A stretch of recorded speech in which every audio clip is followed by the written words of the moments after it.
Viral. Petani janda temukan bayi di tengah kebunnya. Setelah ia anggap menjadi anaknya, tiba-tiba keluarga dari kota ini mengambil paksa bayi itu. Kabut pagi masih menyelimuti desa, membungkus setiap pepohonan dan atap rumah dalam selimut keheningan yang lembab. Di sebuah gubuk kayu sederhana di tepi kebun, Bu Sari sudah duduk di ambang pintu, matanya kosong menatap ujung kaki yang bersandal karet. Sudah 3 bulan berlalu sejak pemakaman anak semata wayangnya, tapi rasa pedih itu masih setia menggerogoti relung hatinya bagai ulat yang tak kunjung kenyang. Setiap sudut rumah ini berteriak mengenang kepergian bayi malang itu. Boks kayu usang di sudut kamar yang kini kosong melompong, sepasang kaos kaki kecil yang tertinggal di bawah lemari, dan kesunyian yang begitu pekat hingga bisa diiris dengan pisau. "Ya, Tuhan," desisnya lirih. Suaranya serak bagikan daun kering yang bergesekan.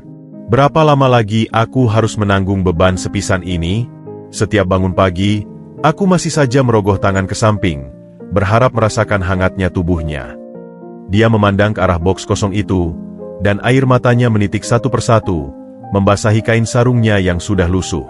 "Untuk apa lagi aku mengurus kebun, menjual sayuran, jika yang menikmati senyumku sudah tiada?" Dia berjalan terhuyung ke dapur, merebus air untuk tehnya yang pahit. Ritual pagi yang dulu dilakukan dengan penuhan tawa dan celoteh bayi, kini berlangsung dalam diam yang menyiksa. Bahkan kucing peliharaannya, si Putih, seakan mengerti kesedihan sang pemilik. Dia menggesek-gesekkan badannya yang hangat ke kaki Bu Sari sambil mendengkur pelan, seolah berkata, "Kamu tidak sendiri, Bu." "Ah, Putih, hanya kau yang masih setia menemaniku," ucap Bu Sari sambil membelai lembut kepala kucing itu. "Tapi kau tak bisa menggantikan dia, bukan? Kau tak bisa memanggilku Ibu." Si Putih hanya menatapnya dengan mata hijau yang berair, lalu mengibaskan ekornya pelan. Setelah menyesap teh pahitnya, Bu Sari berjalan keluar, menghirup udara pagi yang dingin. Matanya scan menyapu hamparan kebun sayurnya yang mulai terbengkalai. Rumput liar sudah mulai tinggi, dan beberapa tanaman layu karena kurang perhatian. "Maafkan Ibu, Nak," bisiknya pada angin yang berhembus pelan. "Ibu kehilangan semangat untuk merawat semua ini." Setiap kali mencangkul, yang terbayang adalah wajahmu yang ceria berlari-lari di antara bedengan tanaman. Dia memutuskan untuk memetik beberapa daun kangkung dan tomat untuk sarapannya yang sederhana. Pikirannya melayang kepada masa lalu, saat suaminya masih hidup, dan mereka bercanda sambil bekerja di kebun. Kini, tinggal kenangan pahit yang tersisa. Apakah hidupku akan seperti ini selamanya? Sepi dan sendiri, tanpa ada yang bisa kucium dan kupeluk di malam hari. Tiba-tiba, angin berhembus lebih kencang, menggoyangkan dahan-dahan pisang di sudut kebun. Bu Sari menghela napas panjang, berusaha mengusir kesedihan yang terus mendera. "Harus kuusahakan lagi," tekadnya dalam hati. "Aku harus bertahan, meski tidak tahu untuk apa." Namun, di balik tekadnya, kekosongan itu tetap membeku, membentuk lapisan es yang seakan tak akan pernah mencair. Hari itu, seperti hari-hari sebelumnya, akan dilaluinya dengan langkah berat dan hati yang remuk redam. Hari-hari terus bergulir bagai roda pedati yang bergerak lamban, menggilas setiap sudut kesabaran yang tersisa di hati Bu Sari. Pagi itu, langit kelabu seakan mencerminkan suasana hatinya. Butiran-butiran embun masih membasahi daun-daun kangkung di kebun, berkilau seperti mutara-mutara kecil yang sebentar lagi akan lenyap di telan terik. Bu Sari berdiri di depan gubuknya, kedua tangannya meremas-remas ujung kain sarung yang sudah lusuh. Matanya yang sayu memandang ke arah boks kosong di dalam rumah, lalu berpaling ke kebun yang mulai dipenuhi rumput liar. Sebuah konflik batin yang tak berkesudahan menggerogoti pikirannya. "Haruskah kurus lagi kebun ini, Putih?" Gumamnya lirih pada kucing Putih yang sedang duduk manis di dekat kakinya. "Untuk apa? Hasilnya hanya cukup untuk makan sehari-hari. Tak ada lagi yang perlu dibanggakan. Tak ada lagi yang akan menungguku pulang dengan tawa." Si Putih hanya mengeong lemah, seolah memahami keputusasaan yang melanda pemiliknya. Dia menggosok-gosokkan badannya yang hangat ke betis Bu Sari yang kerontang, mencoba menghibur dengan caranya sendiri. Namun, hari itu, si Putih bersikap aneh. Biasanya pendiam dan patuh. Pagi itu ia tak henti-hentinya mengeong dengan suara yang tidak biasa, panik, mendesak, dan penuh kegelisahan. "Apa yang kau mau, Putih? Lapar?" Tanya Busari sambil berjalan ke dapur untuk mengambil sedikit nasi.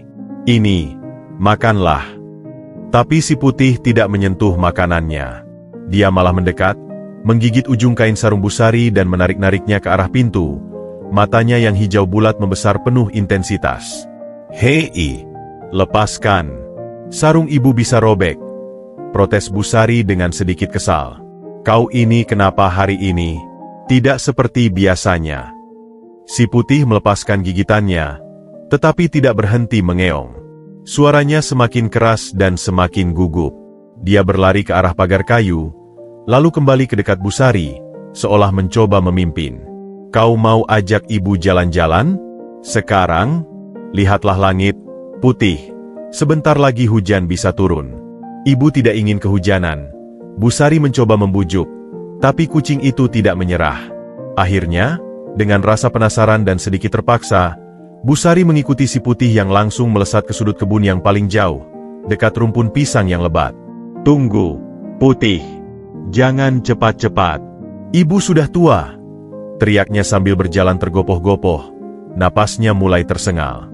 Sesampainya di dekat rumpun pisang, Busari berhenti, bertumpu pada lututnya yang sudah berderai sakit. "Nah, sekarang apa? Apa yang kau mau tunjukkan? Tikus besar? Ular?" Tanyanya pada si putih yang kini duduk tenang di depan sebuah kardus bekas yang terselip di antara daun-daun pisang kering. Kardus itu tidak besar, kotor, dan basah oleh embun. Si putih mendekati kardus itu, mengendus-endusnya, lalu mengeong lembut, memandang Busari dengan tatapan yang dalam dan penuh arti. "Apa isinya? Jangan-jangan anak kucing liar?" Busari mendekat dengan hati-hati. Rasa malas dan sedihnya perlahan tergantikan oleh keingintahuan. Dia membungkuk, membersihkan beberapa helai daun yang menutupi kardus. Dan kemudian, dari dalam kardus, terdengar suara. Bukan suara kucing, bukan suara tikus, tapi sebuah suara yang sangat lemah, nyaris tak terdengar, namun menusuk langsung ke relung hatinya yang paling dalam. Sebuah tangis bayi. Ya ampun, napas Busari tersangkut. Tangannya gemetar tak karuan saat membuka lipatan kardus yang sudah basah. Ini apa?" Jantung Busari berdegup kencang bagaikan genderang perang yang ditabuh dalam dadanya. Seluruh tubuhnya mendadak lemas, namun sekaligus dipenuhi oleh energi aneh yang membuatnya gemetar. Tangis lemah itu terus memanggil-manggilnya, menusuk kelubuh hatinya yang beku. Dengan tangan yang gemetar tak terkendali, ia membuka lipatan kardus basah itu, dan apa yang dilihatnya membuatnya hampir pingsan. "Ya Tuhan, ya Allah yang Maha Pengasih," desisnya. Suaranya parau bagikan daun kering yang diinjak-injak. Di dalam kardus yang lembab dan berbau tanah itu, terbaring sebuah kehidupan kecil. Seorang bayi laki-laki, dibungkus kain tipis yang sudah basah oleh embun. Kulitnya kebiru-biruan dan terasa dingin ketika disentuh. Bayi itu menangis lemah, napasnya tersengal-sengal, seolah sedang berjuang antara hidup dan mati. "Anak siapa ini? Siapa yang tega?" kata Busari sambil dengan refleks mengangkat bayi itu dan mendekapnya ke dadanya, mencoba memberikan kehangatan tubuhnya yang mungkin sudah tak berarti bagi siapapun selain dirinya sendiri. Bayi itu terasa sangat ringan, terlalu ringan, seperti burung kecil yang jatuh dari sarangnya. Busari membuka bajunya yang sederhana dan meletakkan bayi itu di balik bajunya, skin to skin, mencoba menghangatkannya dengan tubuhnya yang mulai keriput dimakan usia. "Jangan pergi, nak," bisiknya sambil bergegas berjalan kembali ke gubuknya. Langkahnya terseok-seok namun penuh dengan tujuan yang jelas. "Bertahanlah. Ibu di sini. Ibu akan menolongmu."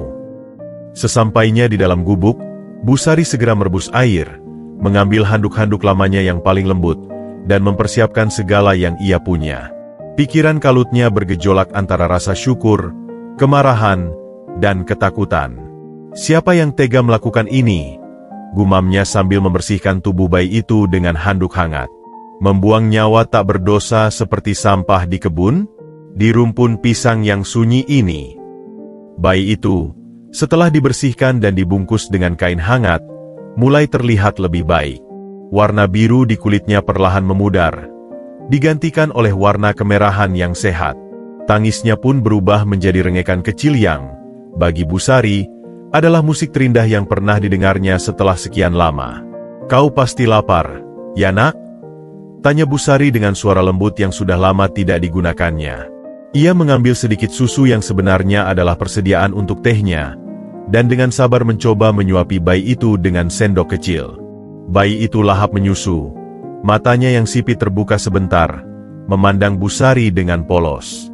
Dalam pandangan itu, Busari merasa melihat sebuah harapan, sebuah alasan untuk bangkit dari kubangan kesedihannya. Kau dikirim Tuhan, bukan? Bisiknya sambil mencium kening bayi itu. Untuk mengingatkanku bahwa hidup harus terus berjalan. Bahwa masih ada yang membutuhkan kasih sayang ini. Dia duduk di lantai, mendekap bayi itu erat-erat, dan untuk pertama kalinya sejak kematian anaknya, sebuah senyum tulus mengembang di bibirnya yang pecah-pecah. Air mata yang mengalir kali ini bukan air mata kesedihan, tetapi air mata syukur yang dalam. Kau akan menjadi anak ibu, katanya dengan penuh keyakinan. Ibu akan menjagamu, membesarkanmu, dan mencintaimu dengan segenap hati ibu. Ibu berjanji. Dan di gubuk sederhana di tepi kebun itu, sebuah ikatan baru terbentuk. Ikatan yang tidak dilandasi oleh darah, tetapi oleh kebutuhan akan kasih sayang dan pengabdian. Busari memandang bayi yang sudah tertidur lelap di pelukannya, dan ia tahu, hidupnya telah berubah untuk selamanya. Bayi itu tertidur lelap di pelukan Busari, kehangatan tubuhnya yang kecil mulai stabil, mengusir dingin maut yang nyaris merenggutnya. Busari duduk terpaku di lantai kayu, tak berani bergerak, khawatir mengganggu tidur bayi mungil yang baru saja ditemukannya. Pikirannya berputar-putar bagai gasing, penuh dengan pertanyaan, kekhawatiran, namun juga dipenuhi oleh perasaan hangat yang telah lama absen dari hidupnya. Si putih, bisiknya pada kucing yang sedang mengendus-endus bayi itu penuh rasa ingin tahu. Kau yang membawaku padanya.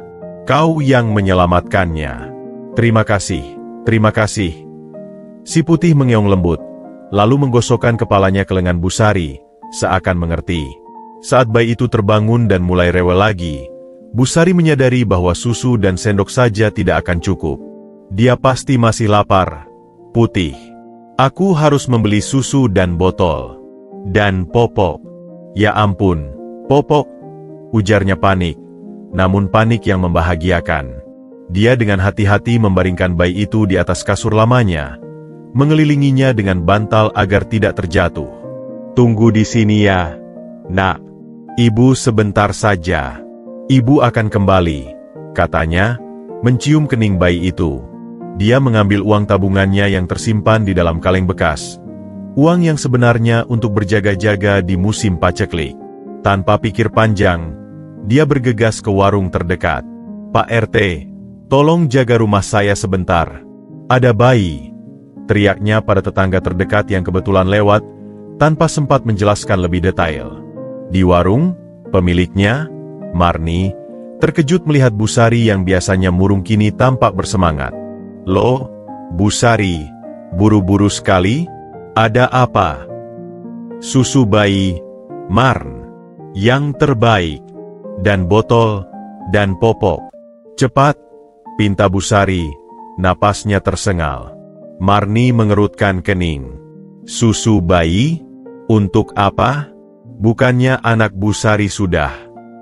Bukan. Ada bayi, di kebun, ditemukan. Dia butuh susu, jawab Busari, tidak mampu menjelaskan lebih lanjut.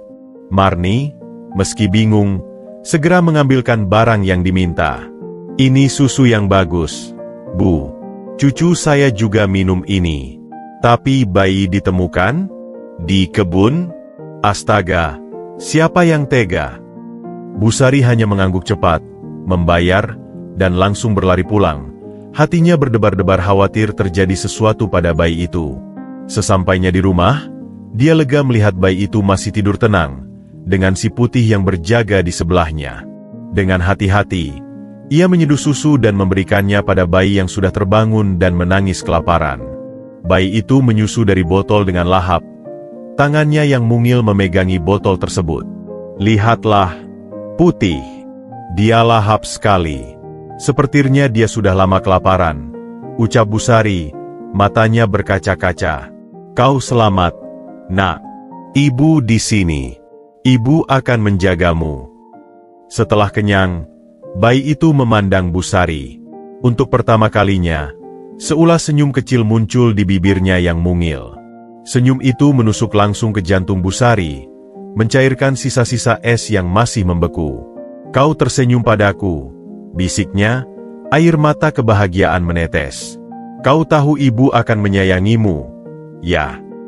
Dia memandang wajah bayi itu, mata sipitnya, hidungnya yang pesek, dan bibirnya yang mungil. Dalam pandangannya, bayi ini adalah jawaban dari semua doa dan keputusasaannya. Aku akan memberimu nama, katanya, memeluk bayi itu erat. Kau adalah harapan baru bagiku. Kau adalah cahaya di kegelapanku. Karena itu, kau akan kuberi nama Aska. Aska, yang berarti harapan. Bayi itu, Aska, mengoceh kecil, seakan menyetujui pemberian nama itu. Selamat datang di dunia, Aska. Selamat datang di rumahmu, bisik Busari, menciumi setiap jari mungil anak itu. Meski kau bukan darah dagingku, tapi kau adalah alasan baru bagiku untuk bertahan hidup. Ibu berjanji akan membesarkanmu dengan penuh cinta. Dan di gubuk sederhana itu, dengan Aska yang tertidur kembali dalam pelukannya, Busari merasa telah diberikan sebuah anugerah terbesar.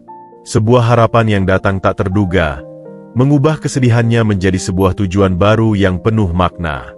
Pagi berikutnya, matahari menyembul dari balik pepohonan, menyinari gubuk Busari dengan cahaya keemasan yang seolah menyiratkan harapan baru. Namun, di dalam gubuk itu, Busari terbangun dengan perasaan campur aduk. Di sisinya, Aska masih tertidur lelap, napasnya kecil dan teratur. Melihatnya, hati Busari dipenuhi kehangatan, namun juga dihantui bayang-bayang kegagalannya di masa lalu. Aku bisa melakukannya, bisiknya pada diri sendiri, mencoba meyakinkan hatinya yang masih trauma. Aku harus bisa. Untukmu, Aska. Hari pertama merawat Aska penuh dengan kekacauan yang membahagiakan. Tangis Aska yang melengking memecah kesunyian pagi, membuat Busari terbangun dengan jantung berdebar. Hahaha, jangan menangis, sayang. Ibu di sini, gumamnya sambil buru-buru menyiapkan susu. Tangannya masih kaku, belum terbiasa lagi dengan ritual menyeduh susu dan mensterilkan botol. Dulu aku melakukannya untuk anakku, kenangnya dengan sedih, sambil mengocok susu di dalam botol. Saat menyuapi Aska, susu tumpah mengenai baju mereka berdua. Busari menghela napas. Lihatlah, ibu sudah tua dan ceroboh, nak. Tapi ibu akan belajar lagi. Ibu janji. Si putih mengendus-endus tumpahan susu di lantai, lalu mengeong memprotes. Busari terkekeh. Kau juga ikut mengawasi ibu. Ya, putih? Baik, ibu akan lebih hati-hati. Memandikan Aska adalah petualangan berikutnya. Bayi itu rewel dan gelisah dalam air. Tidak usah takut, sayang. Airnya hangat. Lihat. Busari berbicara lembut, mencoba menenangkan. Namun, Aska tetap menangis. Kaki mungilnya menyepak-nyepak air. Astaga, kuat juga kau mendadak.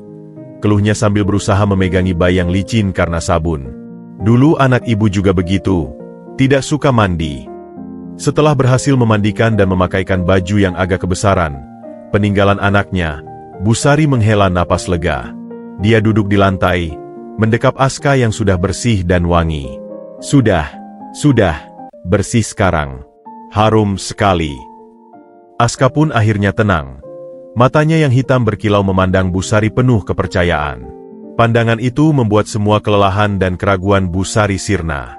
Untuk tatapan seperti itu, ibu rela melakukan apapun, nak. Hari-hari berikutnya diisi dengan pembelajaran tanpa henti.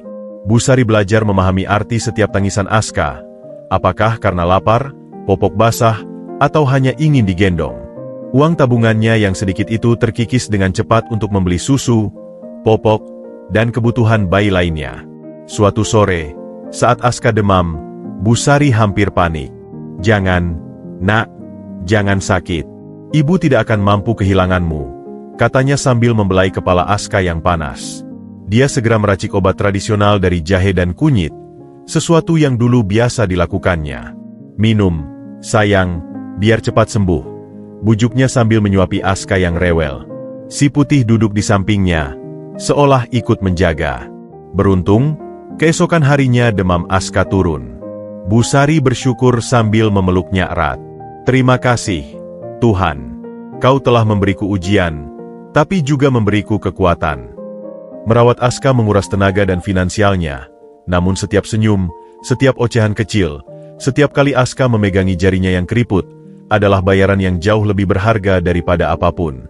Bu Sari menemukan kembali arti menjadi seorang ibu, sebuah peran yang pernah hilang dan kini ditemukan kembali dalam bentuk yang tak terduga.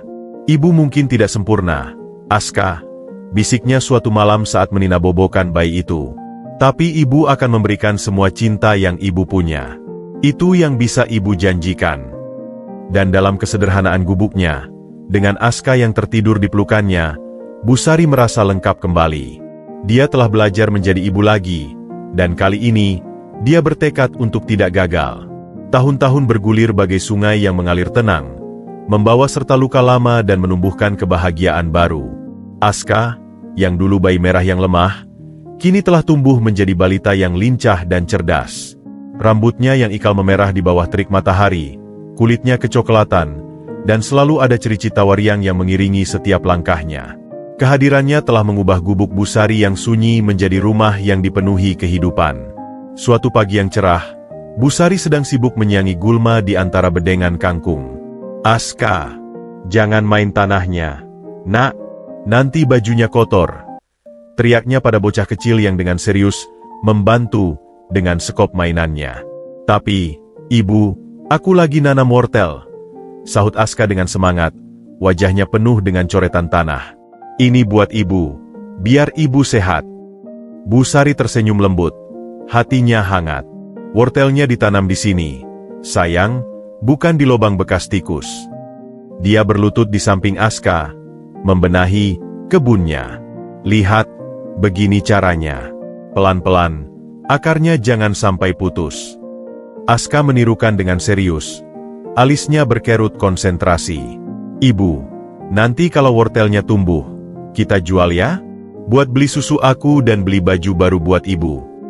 Mendengar itu, Bu Sari langsung memeluknya erat. "Ibu tidak perlu baju baru, sayang. Yang penting Aska sehat dan cukup susu." Tapi air matanya sudah mulai mengembang. Betapa tulusnya hati anak ini. Siangnya, usai bekerja di kebun, mereka berdua duduk di teras makan siang dengan lauk seadanya, tempe goreng dan sambal terasi. Aska dengan lahap menyuapi sendiri, meski berantakan. "Ibu, ini sambalnya enak," puji Aska dengan mulut penuh.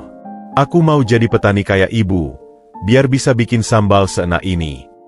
Bu Sari terkekeh. "Jadi petani itu kerja keras, Nak. Panas-panasan, kehujanan. Aska harus sekolah yang tinggi, jadi orang pandai. Tapi kalau aku sekolah, nanti Ibu kerja sendiri di kebun? Aku tidak mau. Aku mau temani Ibu," bantah Aska dengan mata berbinar. Percakapan kecil itu menyentuh kalbu Bu Sari. Dia mengelus kepala Aska. "Aska anak baik. Tapi demi masa depanmu, Aska harus sekolah. Ibu akan bekerja lebih keras." Rahasia asal-usul Aska masih tersimpan rapat dalam hati Bu Sari. Terkadang, saat malam tiba dan Aska sudah tertidur lelap, Bu Sari duduk di sampingnya, memandangi wajah polos itu. "Siapa orang tuamu yang sebenarnya, Nak?" bisiknya suatu malam, suara lirih penuh keraguan. "Apakah mereka merindukanmu? Atau apakah mereka memang tega meninggalkanmu?" Tapi setiap kali keraguan itu datang, Aska akan bergerak dalam tidurnya, memegangi jari Bu Sari, seolah mengatakan, "Ibu, aku di sini. Ibu adalah ibuku." Bu Sari pun bertekad, "Tidak peduli dari mana kau datang, Aska, yang penting sekarang kau ada di sini. Ibu akan jaga rahasia ini, lindungi kamu dari luka yang tidak perlu." Dia memutuskan untuk mengasuh Aska dengan penuh cinta dan kejujuran, mengajarkannya tentang kebaikan, tentang menghargai alam, dan tentang bersyukur. Kebun yang dulu terbengkalai kini hijau kembali. penuh dengan sayuran subur yang dijual ke pasar. Setiap keping uang hasil jerih payahnya ditabung untuk masa depan Aska. Kehidupan mereka sederhana, miskin secara materi, namun kaya akan cinta dan tawa. Aska adalah matahari yang mencairkan es kesedihan Busari, mengubah duka yang terkubur menjadi kebun kebahagiaan yang terus tumbuh subur. Matahari mulai condong ke barat, menebar cahaya jingga yang memanjangkan bayangan Busari dan Aska yang sedang asyik memanen kacang panjang di kebun. Udara sore yang sejuk dihirup dalam-dalam oleh Busari, menikmati kedamaian yang kini menghiasi hidupnya. Aska, dengan ceria berlari-lari antar bedengan, mengumpulkan kacang panjang yang dipetiknya ke dalam keranjang anyaman. "Ibu, lihat, aku dapat yang panjang sekali," teriak Aska bangga, memperlihatkan sehelai kacang panjang yang hampir sepanjang tinggi badannya. "Wah, hebat sekali anak ibu," puji Busari dengan senyum lebar. "Nanti kita masak lodeh untuk makan malam, ya?" Aska mengangguk antusias. "Aku suka lodeh ibu, yang pedas-pedas." Kedamaian itu tiba-tiba terganggu oleh suara motor yang mendekat. Itu adalah Pak Darmo, tetangga dari ujung kampung yang baru pulang dari kota. Wajahnya tampak bersemangat, seperti membawa kabar penting. "Busari, Busari," panggil Pak Darmo sambil memarkir motornya di pinggir kebun.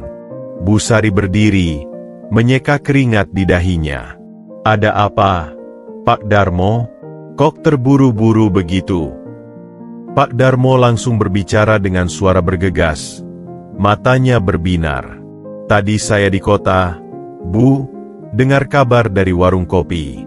Itu loh, keluarga Gunawan, yang kaya raya punya pabrik itu." Busari mengerutkan kening, tidak begitu tertarik. "Keluarga Gunawan? Apa urusannya dengan kita, Pak?" "Anak mereka, Bu. Anak bayinya yang diculik dari rumah sakit 4 tahun lalu. Katanya ada kabar baru," kata Pak Darmo dengan semangat. "Katanya ada saksi yang melihat pelakunya waktu itu. Polisi katanya lagi menyelidiki lagi kasusnya. Geger lagi seluruh kota." Jantung Busari tiba-tiba berdebar kencang. Tangannya yang memegang keranjang kacang panjang gemetar halus. Begitu ya, Pak? 4 tahun lalu? Itu sudah lama sekali." "Iya, Bu. Tapi katanya keluarga itu tidak pernah menyerah. Mereka tawarkan hadiah besar untuk yang bisa kasih informasi. Katanya anaknya itu ada tahi lalat kecil di punggung tangan kanan. Mereka sebut namanya Askar." Pak Darmo melanjutkan, tidak menyadari perubahan warna wajah Busari yang mendadak pucat. Busari refleksif menatap Aska yang sedang asyik memainkan tanah dengan tangan kanannya. Di sana, persis seperti yang dideskripsikan Pak Darmo, terdapat tahi lalat kecil yang selama ini dia anggap manis. "Busari, kok mendadak pucat? Tidak apa-apa?" tanya Pak Darmo dengan khawatir. Busari tersentak. "Tidak apa-apa, Pak. Cuma kepanasan saja. Terima kasih infonya." "Ya sudah, saya pamit dulu, Bu. Kabar bagus, ya? Semoga anaknya ditemukan. Kasihan juga keluarga kaya itu. Punya segalanya tapi kehilangan anak," ucap Pak Darmo sebelum mengendarai motornya pergi. Setelah Pak Darmo pergi, Busari berdiri terpaku. Tubuhnya lemas. Lalu ia duduk di atas sebuah batu di pinggir kebun. Matanya tidak lepas dari Aska yang masih tak sadar bermain. "Aska," bisiknya gemetar. Aska menoleh. "Ibu, kenapa? Ibu capek? Aku pijitin ya," tawarnya polos. Busari menarik napas dalam. "Tidak, sayang. Ibu hanya perlu duduk sebentar." Pikirannya berputar kencang. Askar, tahi lalat, 4 tahun. Penculikan, kata-kata itu berdesakan di kepalanya. Mungkin hanya kebetulan, bisiknya pada diri sendiri, mencoba menenangkan hati yang gelisah. Banyak bayi yang punya tahi lalat. Dan namanya kan Aska, bukan Askar. Tapi kekhawatiran itu tidak bisa diusir. Sepanjang sore itu, Busari menjadi pendiam. Saat memasak lodeh untuk makan malam, tangannya masih gemetar. "Ibu, kok ibu diam saja?" tanya Aska saat mereka makan malam. Busari memaksakan senyum. "Ibu hanya memikirkan kebun, sayang. Besok harus kita siram baik-baik." Malam itu, setelah Aska tertidur, Busari duduk di sampingnya, memandangi tahi lalat kecil di tangan kanan anak itu. Air matanya menetes. "Apakah ini tandanya? Apakah aku harus kehilanganmu lagi?" ratapnya pelan. Tapi kemudian dilihatnya senyum polos Aska dalam tidurnya. Dia menarik napas dalam. "Tidak," tekadnya menguat. "Tidak ada yang akan merebutmu. Kau adalah anakku. Apapun yang terjadi, ibu akan melindungimu." Dia memutuskan untuk menyembunyikan kekhawatirannya, berharap kabar itu hanya akan berlalu seperti angin lalu. Tapi bayang-bayang dari masa lalu telah datang, mengancam kedamaian yang telah susah payah dia bangun. Dan Busari tahu, pertempuran untuk mempertahankan Aska mungkin baru saja dimulai. Beberapa minggu telah berlalu sejak kunjungan Pak Darmo, dan perlahan-lahan namun pasti, kegelisahan Busari mulai mereda.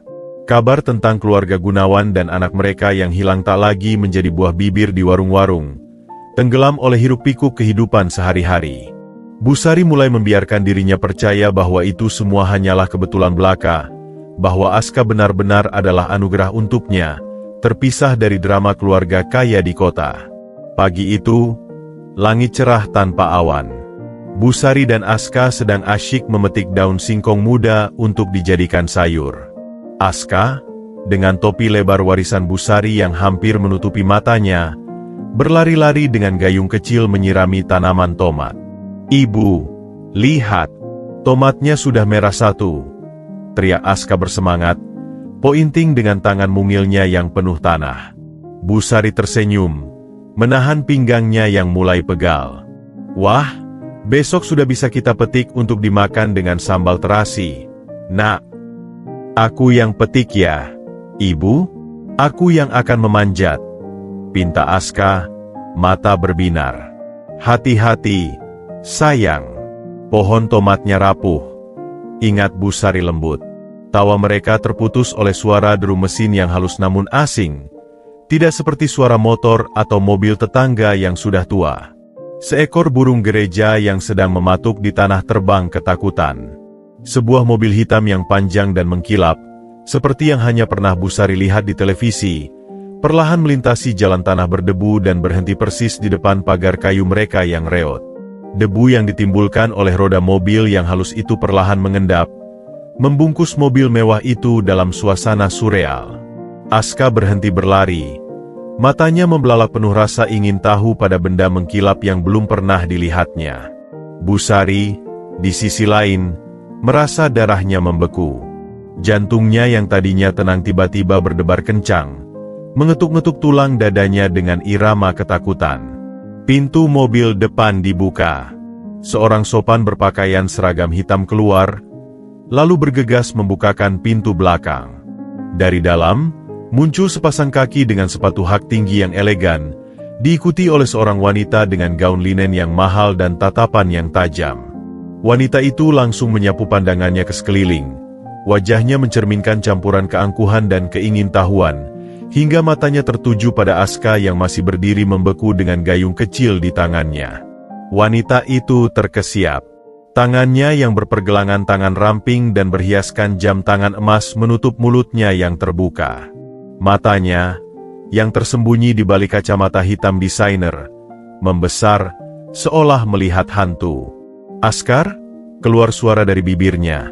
Lirih, hampir seperti desahan angin, namun cukup untuk membuat Busari yang sudah waspada mendengarnya. Busari bergerak cepat, insting keibuannya menyala seperti sirene. Dia melangkah mendekati Aska dan berdiri di depannya, melindungi.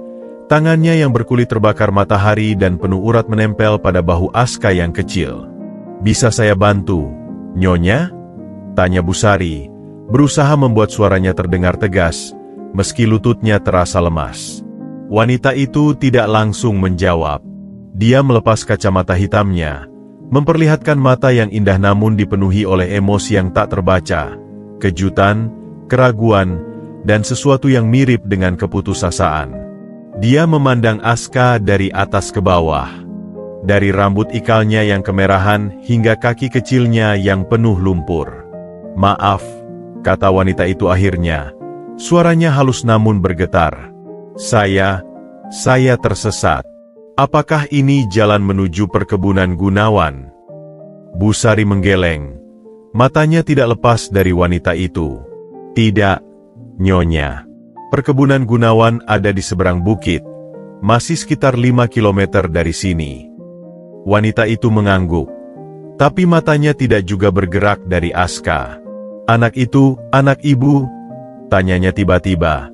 Suaranya penuh dengan intensitas yang membuat Busari semakin tidak nyaman. Busari merasakan pelukan kecil Aska yang ketakutan di belakangnya. "Ya," jawabnya. Suaranya lebih keras dari yang dia rencanakan. "Dia anak saya. Namanya Aska." "Asa," ucap wanita itu perlahan, seperti mencicipi setiap suku katanya. "Usianya berapa?" 4 tahun, jawab Busari singkat, ingin percakapan ini cepat berakhir. Wanita itu terkesiap lagi, wajahnya semakin pucat. Dia melihat ke arah mobil, di mana seorang pria dengan setelan jas rapi sekarang juga telah keluar dan berdiri dengan ekspresi serius.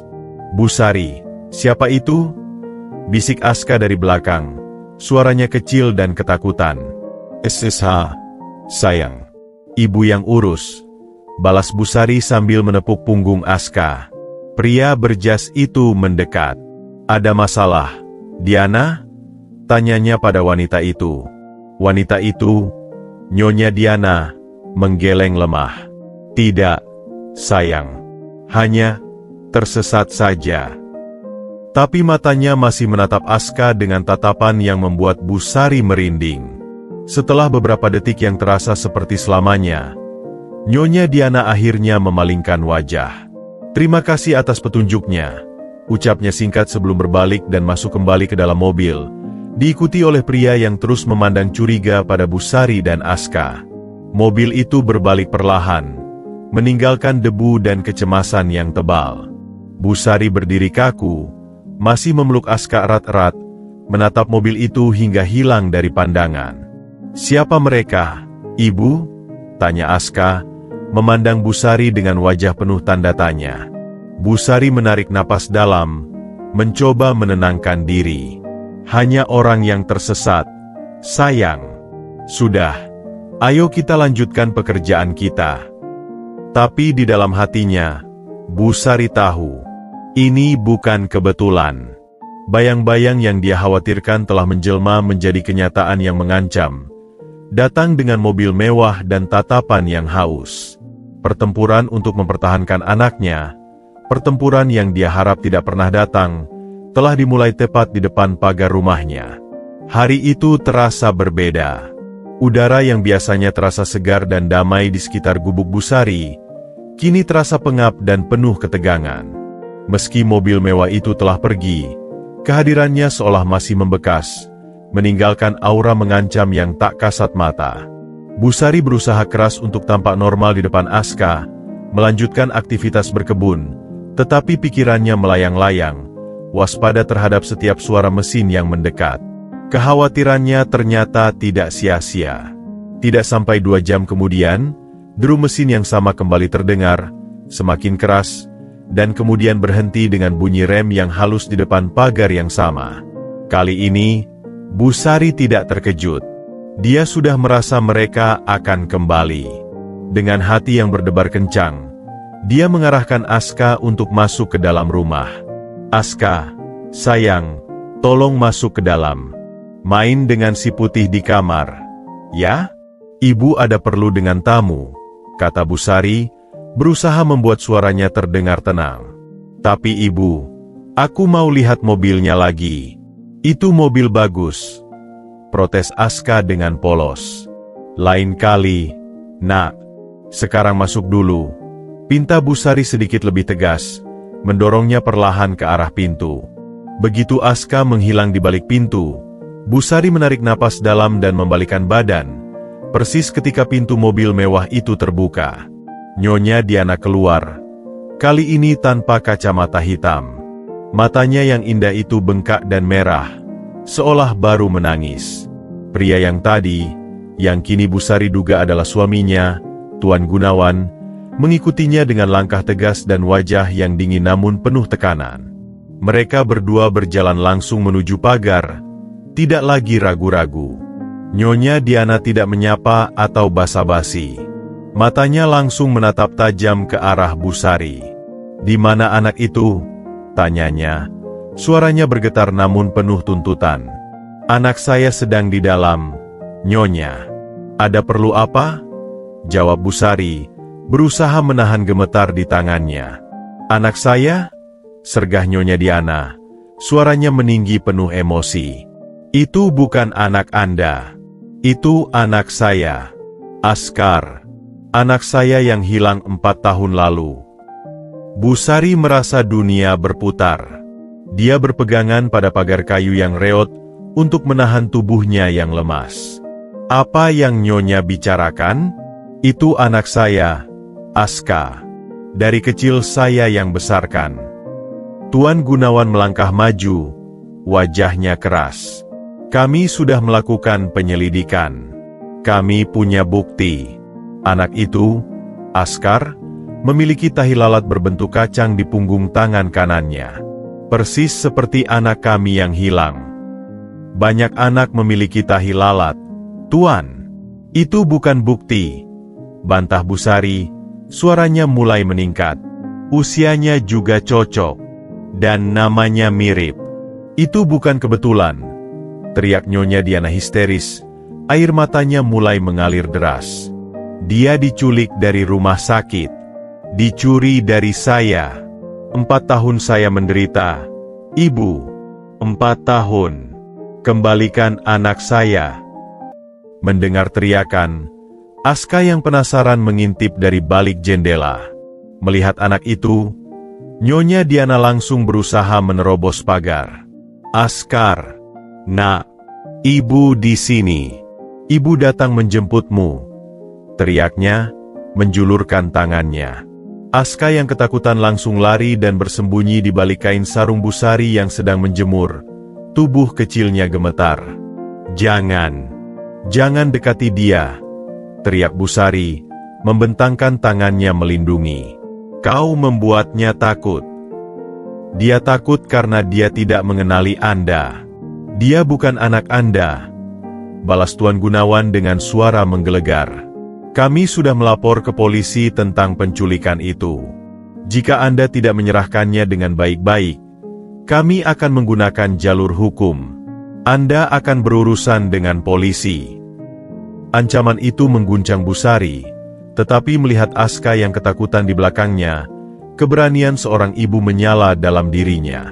Dia berdiri tegak, matanya membara. "Silakan, bawa polisi, bawa siapapun. Saya tidak menculik siapa-siapa. Saya menemukannya sekarat, dibuang seperti sampah di kebun saya." "Di mana Nyonya waktu itu?" "Ketika anaknya membutuhkan kehangatan, dibuang di kebun yang dingin. Saya yang merawatnya. Saya yang membesarkannya. Dia anak saya." Perkataan Busari seolah menampar Nyonya Diana. Wanita itu terhuyung mundur. Wajahnya pucat. Tuan Gunawan menatapnya dengan pandangan yang lebih dalam, seolah memproses kata-kata, "dibuang seperti sampah." "Kamu berbohong," bisik Nyonya Diana, namun nadanya tidak lagi seyakin sebelumnya. "Saya tidak punya alasan untuk berbohong. Yang saya punya hanya anak itu dan kebun ini. Sekarang, silakan pergi. Jangan ganggu anak saya lagi," kata Busari dengan tegas, menunjuk ke jalan.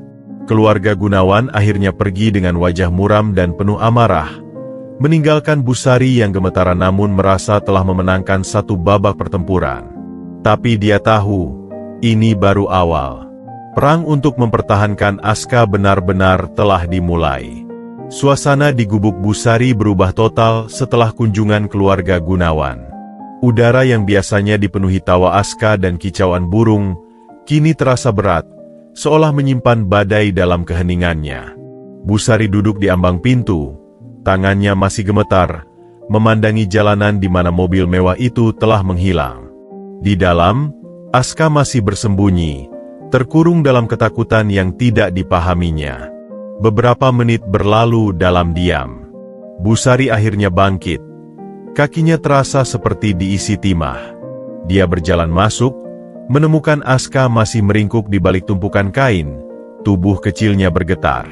"Aska, sayang, mereka sudah pergi," kata Busari, suaranya serak.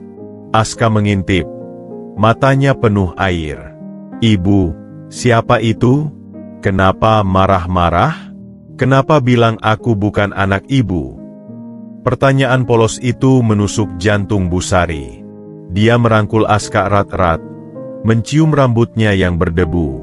Itu orang yang salah, Nak. Mereka mencari anak mereka yang hilang, dan mereka pikir kau adalah anak itu. "Tapi aku anak ibu, kan?" tanya Aska, mencari kepastian dengan tatapan takut. "Tentu saja, sayang. Tentu saja kau anak ibu."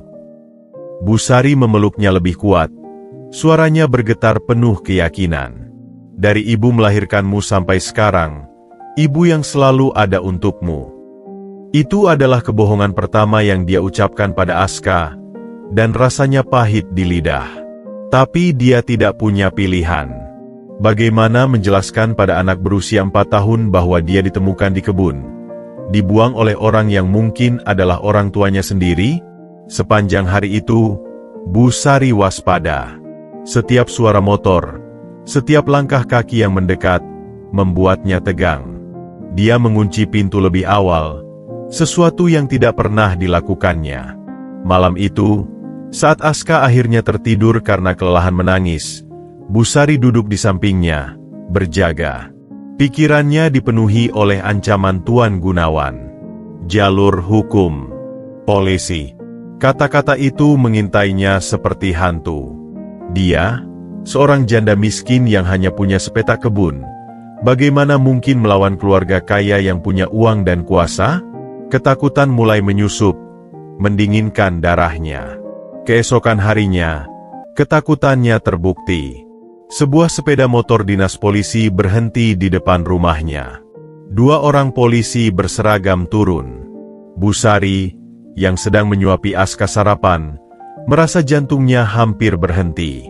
"Selamat pagi, Ibu," sapa salah satu polisi, yang lebih tua, dengan sopan namun resmi. "Kami dari kepolisian sektor. Kami mendapat laporan tentang seorang anak yang diduga hilang." Busari membawa Aska masuk dengan cepat. "Tunggu di dalam, sayang. Ibu ada perlu." Dia keluar, menutup pintu sebagian. "Itu tentang keluarga Gunawan." "Ya, Pak." "Benar, Ibu. Mereka melaporkan bahwa anak mereka yang diculik 4 tahun lalu mungkin berada di sini. Mereka menyebutkan kemiripan yang kuat," jawab polisi yang lebih muda, membuka buku catatan. "Anak itu adalah anak saya, Pak. Saya punya tetangga-tetangga yang bisa membuktikan. Mereka melihat saya mengandung, melahirkan, dan membesarkannya." Busari berusaha terdengar percaya diri, meski telapak tangannya basah oleh keringat. "Bisa kami lihat anaknya, Ibu? Dan mungkin lihat juga dokumen-dokumen seperti akta kelahiran," pinta polisi yang tua. Busari merasa terpojok. Akta kelahiran? Aska tidak memilikinya. Dia tidak pernah mendaftarkannya, karena takut ditanyai soal ayahnya yang tidak ada. Akta kelahirannya masih proses, Pak. Dan anaknya sedang trauma dengan kejadian kemarin. Dia ketakutan, jawab Busari, berusaha mengulur waktu. Polisi itu mengeluarkan suara mendesah. "Ibu, ini masalah serius. Keluarga Gunawan adalah orang penting. Jika Anda menyembunyikan sesuatu, ini bisa berakibat buruk. Menyembunyikan? Suara Busari mulai meninggi, didorong oleh keputusasaan. Saya tidak menyembunyikan apa-apa. Saya hanya melindungi anak saya dari orang-orang yang tiba-tiba datang dan mau mengambilnya begitu saja. Di mana bukti mereka selain dari tahi lalat dan nama yang mirip? Mereka punya foto bayi? Mereka punya tes DNA. Dia terkesiap dengan kata DNA yang keluar dari mulutnya. Itu adalah sesuatu yang dia dengar di sinetron.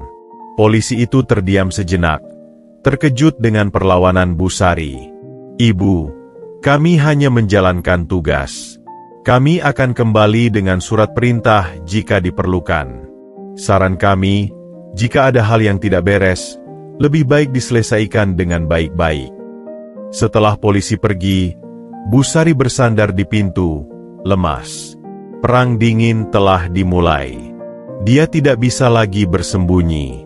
Dia harus melawan. Dengan apa?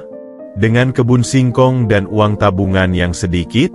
Dia memandang Aska yang sedang bermain dengan si putih di dalam, tak sadar akan badai yang mengancam. Air mata mengalir di pipa Busari. Dia tidak takut untuk dirinya sendiri. Dia takut kehilangan alasan terbesarnya untuk bertahan hidup. Demi kamu, Aska, bisiknya dengan tekad membaja. Ibu akan bertarung. Ibu akan cari cara. Ibu tidak akan membiarkan siapapun mengambilmu. Dia tahu ini akan menjadi pertempuran yang tidak seimbang. Tapi cinta seorang ibu kepada anaknya adalah senjata yang paling kuat, dan Busari bersiap untuk menggunakannya. Hari-hari berikutnya terasa seperti berjalan di atas bara api bagi Busari. Setiap detik diisi dengan kecemasan. Setiap suara deru mesin membuatnya terjaga. Dia berusaha keras menjaga rutinitas normal untuk Aska, tetapi kepura-puraannya mulai retak.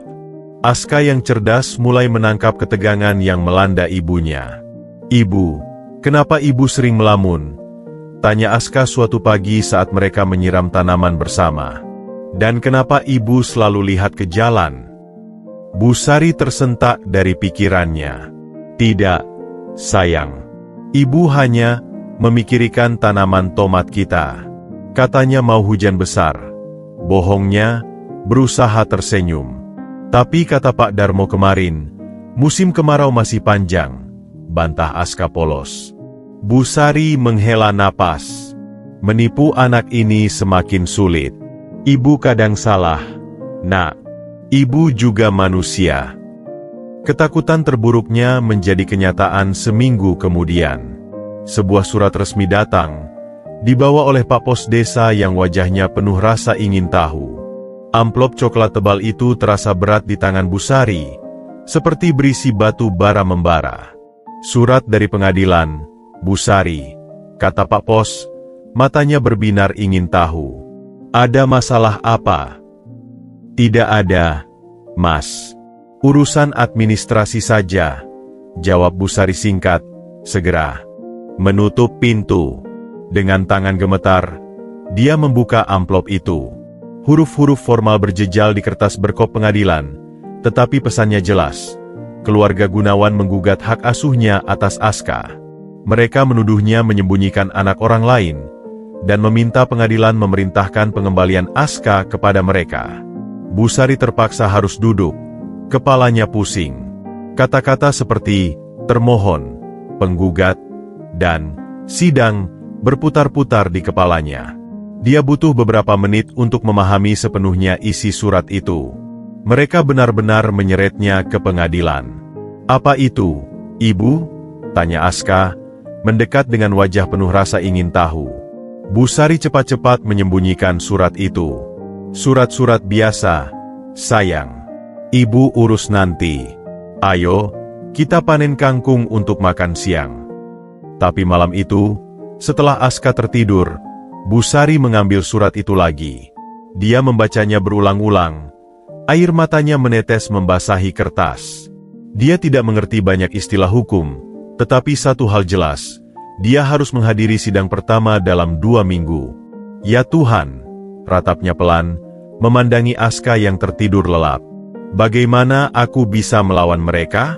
Mereka punya pengacara hebat, punya uang. Aku hanya punya kebun dan cinta. Keesokan harinya, Busari memberanikan diri pergi ke kota untuk mencari bantuan. Dia pergi ke kantor bantuan hukum yang pernah dia dengar. Tetapi di sana antreannya panjang dan mereka hanya menangani kasus-kasus tertentu. Kasus perdata seperti ini rumit, Bu. Butuh pengacara khusus, kata seorang petugas dengan wajah lelah. Dan butuh biaya besar. Busari pulang dengan hati semakin suram. Uang tabungannya tidak akan cukup bahkan untuk membayar konsultasi dengan pengacara, apalagi untuk biaya sidang. Kepanikannya mulai terlihat. Dia menjadi lebih pendiam, sering lupa menyiram tanaman, dan bahkan sekali hampir membiarkan sayur gosong karena pikirannya melayang. Aska mulai sering menangis tanpa alasan jelas, merasakan ketegangan yang tidak dia pahami. "Ibu, kita pindah saja ya," usul Aska suatu malam, tiba-tiba.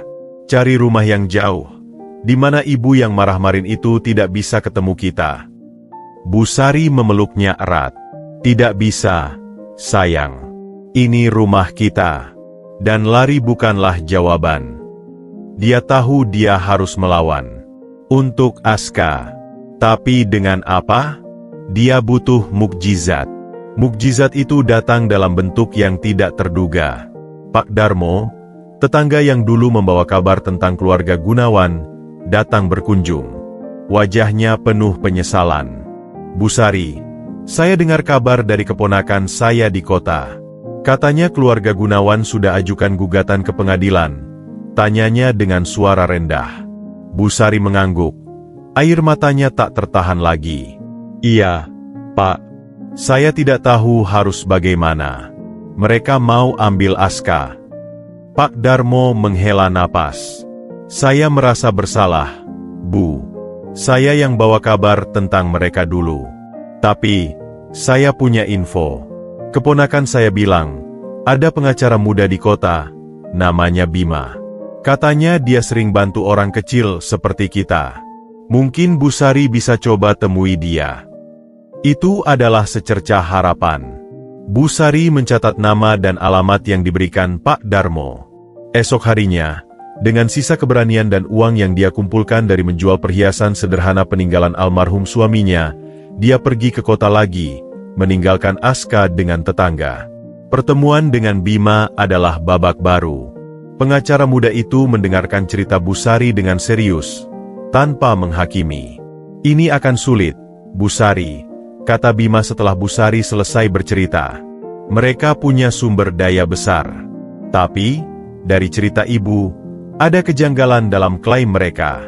Jika memang anak mereka diculik, mengapa baru sekarang mereka mencari dengan serius? Dan jika ibu menemukan bayi yang dibuang, itu adalah hal yang berbeda dengan penculikan. Jadi, Bapak mau bantu saya?" tanya Busari penuh harap. Bima tersenyum. "Saya akan coba, Bu. Pro bono. Untuk keadilan."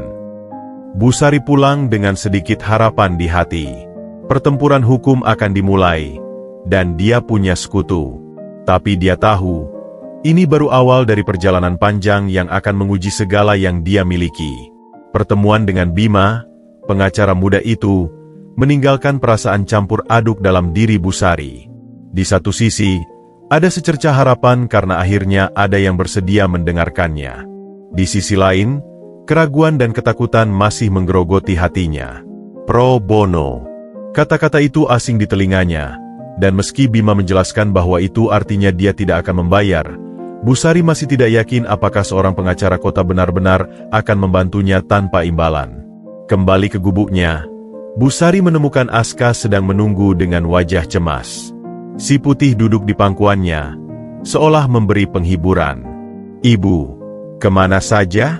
Lama sekali," keluh Aska, berlari memeluknya. Busari memeluknya erat, mencium bau matahari yang masih melekat di rambut Aska. "Ibu pergi mencari bantuan, sayang. Untuk kita." "Bantuan apa? Lawan ibu jahat itu?"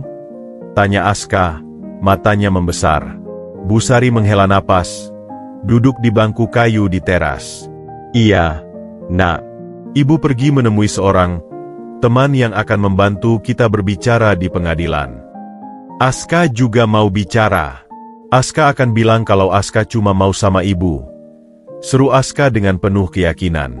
Senyum tipis muncul di bibir Busari. Nanti, sayang. Sekarang, ibu harus cerita banyak hal pada Bapak Bima itu. Hari-hari berikutnya diisi dengan persiapan untuk pertemuan berikutnya dengan Bima yang akan datang ke gubuk Busari. Busari gugup bukan main. Dia membersihkan gubuknya yang sederhana sebaik mungkin, meski tahu itu tidak akan mengubah fakta bahwa dia hidup dalam kemiskinan. Ketika hari yang ditentukan tiba, Busari berdiri di depan pagar, matanya terus mengawasi jalan. Aska duduk di sampingnya, dengan si putih di pangkuan. Ibu, dia naik mobil bagus juga? Tanya Aska. Tidak tahu, sayang. Tapi yang penting, dia mau membantu kita, jawab Busari, merapikan sarungnya untuk ke-100 kali. Ternyata, Bima datang dengan motor bututnya, bukan mobil mewah. Dia mengenakan kemeja sederhana dan celana jeans, membawa tas tua yang penuh dengan dokumen.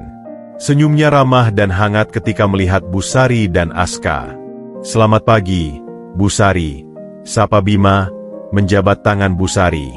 Dan ini pasti Aska yang ibu ceritakan. Aska malu-malu bersembunyi di balik Busari. Salam, Bapak, bisiknya. Mereka masuk ke dalam gubuk. Bima tidak menunjukkan sedikitpun ekspresi merendahkan atau jijik dengan kesederhanaan tempat itu. Dia malah terkesan dengan kebersihan dan kerapiannya. Ceritakan semuanya dari awal, Bu, pinta Bima setelah duduk, mengambil notes dan pulpen. Tentang bagaimana ibu menemukan Aska. Busari menarik napas dalam. Dengan suara kadang bergetar, dia menceritakan segalanya. Tentang kematian anak kandungnya, kesedihan yang mendalam, si putih yang membimbingnya, dan penemuan Aska yang nyaris tidak bernyawa di kardus bekas. Bima mendengarkan dengan intens, sesekali mencatat. Matanya yang tajam berbinar ketika Busari menyebutkan detail tentang kondisi Aska saat ditemukan. Kain lapuk, kardus basah, dan keadaan bayi yang nyaris mati kedinginan. Dan ibu tidak pernah mencoba melaporkan penemuan ini ke pihak berwajib? Tanya Bima. Busari menunduk, malu. Tidak, Pak, waktu itu, saya hanya berpikir ini adalah pengganti anak saya yang hilang. Saya takut jika saya laporkan, mereka akan mengambilnya dan memberikannya ke panti asuhan. Saya egois. Bima menggeleng. Tidak, Bu. Saya mengerti. Tapi ini akan menjadi titik lemah kita di pengadilan. Keluarga Gunawan akan menggunakan ini untuk menuduh ibu menyembunyikan anak. Mereka berbicara selama berjam-jam. Bima menanyai setiap detail, menganalisis setiap kemungkinan.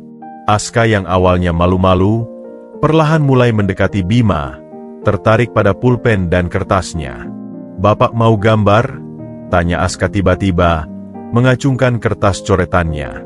Bima tersenyum. Tentu, Aska, gambarnya bagus sekali. Dia memandang Busari. Dia sangat pintar, Bu. Busari tersenyum bangga. Iya, Pak. Dia cepat menangkap pelajaran.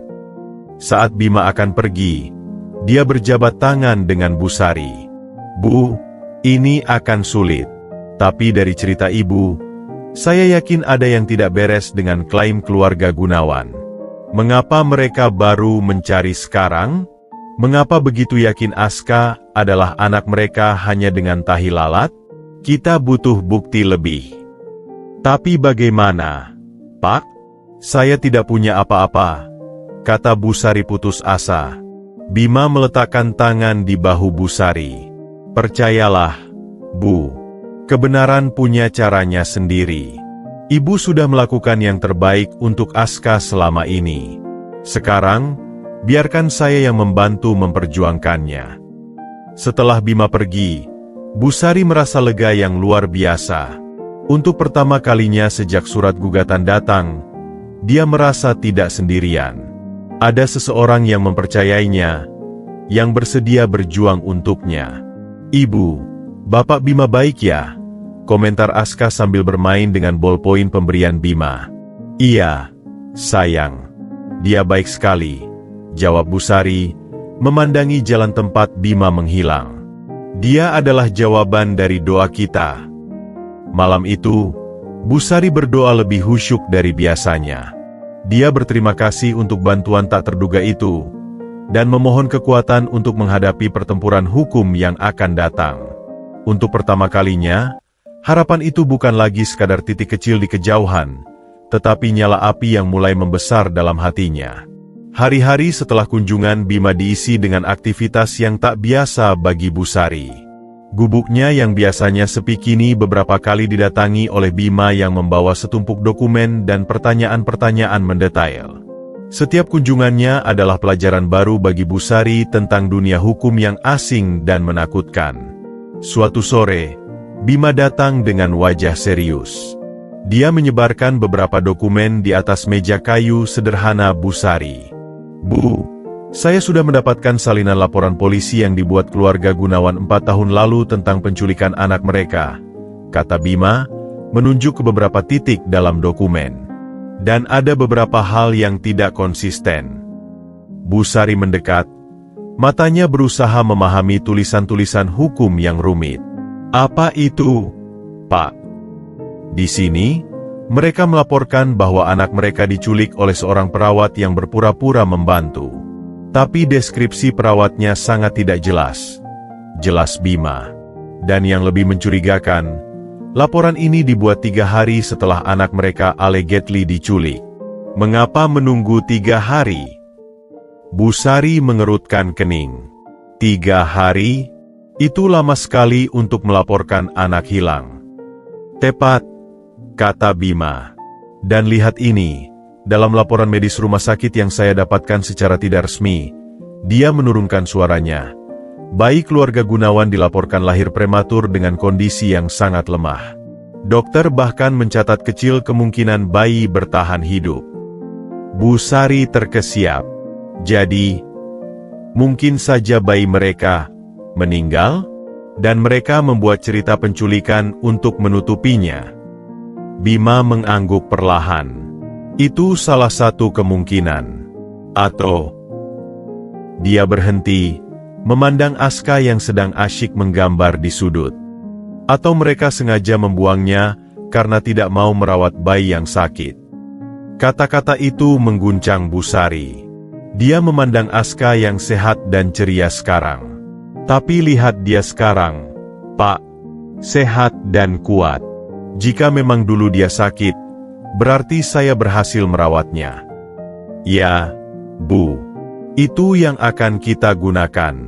Tapi kita butuh bukti lebih kuat," kata Bima sambil mengumpulkan dokumennya. "Saya perlu menyelidiki lebih dalam. Mungkin mencari mantan karyawan rumah sakit, atau siapapun yang tahu kejadian sebenarnya." Setelah Bima pergi, Busari duduk termenung. Pikirannya melayang ke masa lalu, ke saat dia menemukan Aska. Bayi yang begitu lemah, begitu ringan, seperti burung kecil yang patah sayapnya. Dia ingat betapa paniknya dia waktu itu, bagaimana dia menghangatkan tubuh kecil itu dengan tubuhnya sendiri, bagaimana dia berjalan kiloan meter ke warung untuk membeli susu dengan uang terakhirnya.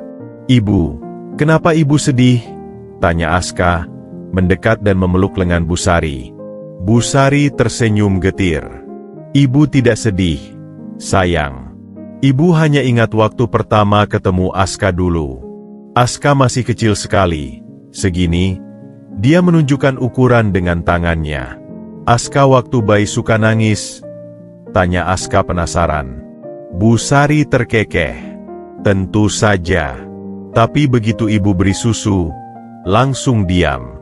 Dan waktu itu, Aska sakit-sakitan. Panas terus. Ibu sampai tidak tidur bermalam-malam jaga Aska." "Terus sembuh karena ibu jaga?" tanya Aska, matanya berbinar. "Iya, sayang. Karena ibu sayang sama Aska, jawab Busari sambil merangkulnya. Kilas balik itu membuat Busari semakin yakin. Tidak mungkin seorang bayi yang diculik akan dalam kondisi seperti itu. Bayi yang diculik biasanya dalam kondisi sehat, karena target penculikan biasanya adalah bayi yang diinginkan banyak orang. Bukan bayi yang lemah dan nyaris tidak bernyawa. Keesokan harinya, Bima datang dengan wajah bersemangat. "Bu, saya dapat informasi penting. Saya berhasil menemukan mantan perawat yang bertugas malam itu di rumah sakit. Dia bersedia berbicara, tapi takut akibatnya." Busari menahan napas. "Dia mau bantu kita." Bima mengangguk. Dia bilang, dia melihat sesuatu malam itu. Tapi dia butuh jaminan perlindungan. Dia takut pada keluarga Gunawan. "Ini semakin berbahaya, ya Pak?" kata Busari dengan suara bergetar. "Tapi ini yang kita butuhkan, Bu. Saksi kunci yang bisa membongkar kebohongan mereka," jawab Bima dengan keyakinan. "Pertempuran kita semakin berat, tapi kebenaran mulai terungkap perlahan." Busari memandang Aska yang sedang tertidur pulas setelah bermain seharian. Wajahnya yang polos dan damai memberinya kekuatan. "Baik, Pak. Kita lanjutkan." Untuk Aska, katanya dengan tekad bulat. Investigasi terus berlanjut. Setiap potongan informasi kecil yang berhasil dikumpulkan Bima seperti puzzle yang mulai membentuk gambar sebenarnya. Gambar yang mungkin akan mengubah segalanya bagi Busari dan Aska. Malam itu, Busari berdoa dengan khusyuk. Dia berdoa untuk keberanian, untuk kekuatan, dan untuk kebenaran yang suatu hari akan terungkap. Dia tahu pertempuran ini belum berakhir, tapi setidaknya sekarang dia tidak berjalan dalam kegelapan. Ada Bima yang membawa lentera kebenaran, menyinari langkah mereka menuju pengadilan. Ketegangan semakin memuncak menjelang sidang pertama. Udara di sekitar gubuk Busari terasa padat oleh kecemasan dan antisipasi. Bima datang lebih sering sekarang. Wajahnya selalu diselimuti keseriusan, membawa serta dokumen-dokumen baru dan kabar tentang perkembangan investigasinya. Busari sendiri seperti hidup dalam dua dunia. Di satu sisi, dia harus tetap kuat dan ceria untuk Aska. Di sisi lain, dia terjebak dalam pusaran persiapan hukum yang melelahkan. Suatu senja, ketika Aska sudah tertidur lelah setelah seharian membantu di kebun, Bima datang dengan wajah yang berbeda. Ada cahaya kegembiraan yang tersembunyi di matanya, meski tetap dibayangi kehati-hatian. "Bu, saya membawa kabar penting," bisik Bima, duduk di kursi kayu di teras. "Saya akhirnya berhasil meyakinkan mantan perawat itu untuk berbicara. Namanya Suster Maya. Dia bersedia menjadi saksi kita." Busari menahan napas, tangannya gemetar memegang teko teh. Dia akan bersaksi di pengadilan." Bima mengangguk, tapi wajahnya masih serius. "Tapi ada harga yang harus kita bayar, Bu. Keluarga Gunawan sudah mendapat informasi bahwa kita sedang menyelidiki mereka. Mereka mulai memberi tekanan." Suster Maya menerima ancaman telepon untuk membungkam mulutnya. "Ya Tuhan," desis Busari, wajahnya pucat. "Kita sedang membahayakan nyawa orang." Tapi dia tetap bersikeras untuk berbicara. "Bu," katanya, "hati nuraninya tidak tahan lagi menyimpan rahasia ini selama 4 tahun, jawab Bima. "Dia mau bertemu dengan kita besok." Secara diam-diam. Pertemuan rahasia itu diatur di sebuah warung kopi kecil di kota tetangga. Busari merasa seperti dalam film spionase, dengan Bima yang menginstruksikannya untuk memakai baju sederhana dan menutup kepala dengan kerudung. Aska dititipkan pada Pak Darmo dengan alasan Busari perlu ke puskesmas. Suster Maya adalah wanita berusia sekitar 50-an, dengan wajah lelah namun mata yang penuh keteguhan. Tangannya gemetar memegang gelas kopi ketika Busari dan Bima mendekati mejanya. "Terima kasih sudah mau datang, Suster," sapa Bima dengan suara rendah. Suster Maya mengangguk cepat. Matanya terus memandang sekeliling waspada. "Saya tidak bisa lama-lama. Mereka mungkin mengawasi saya." Busari duduk. Hatinya berdebar kencang. "Suster, apa yang Suster lihat malam itu?" Suster Maya menarik napas dalam, matanya berkaca-kaca. Malam itu, saya bertugas di bangsaan bayi. Bayi keluarga Gunawan, kondisi sangat kritis. Dokter sudah memberitahu mereka untuk bersiap-siap. Suaranya bergetar. Tapi mereka tidak mau menerima. Mereka malu punya anak yang tidak sempurna. Bima mencatat dengan cepat.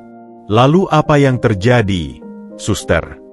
Saya melihat Nyonya Gunawan dan suaminya berbisik-bisik dengan panik. Lalu saya melihat mereka membawa bayi itu keluar dengan kursi roda, ditutupi selimut. Mereka bilang mau pindah ke rumah sakit lain. Lanjut Suster Maya, air matanya mulai menetes. Tapi saya tahu, saya mendengar bisikan mereka.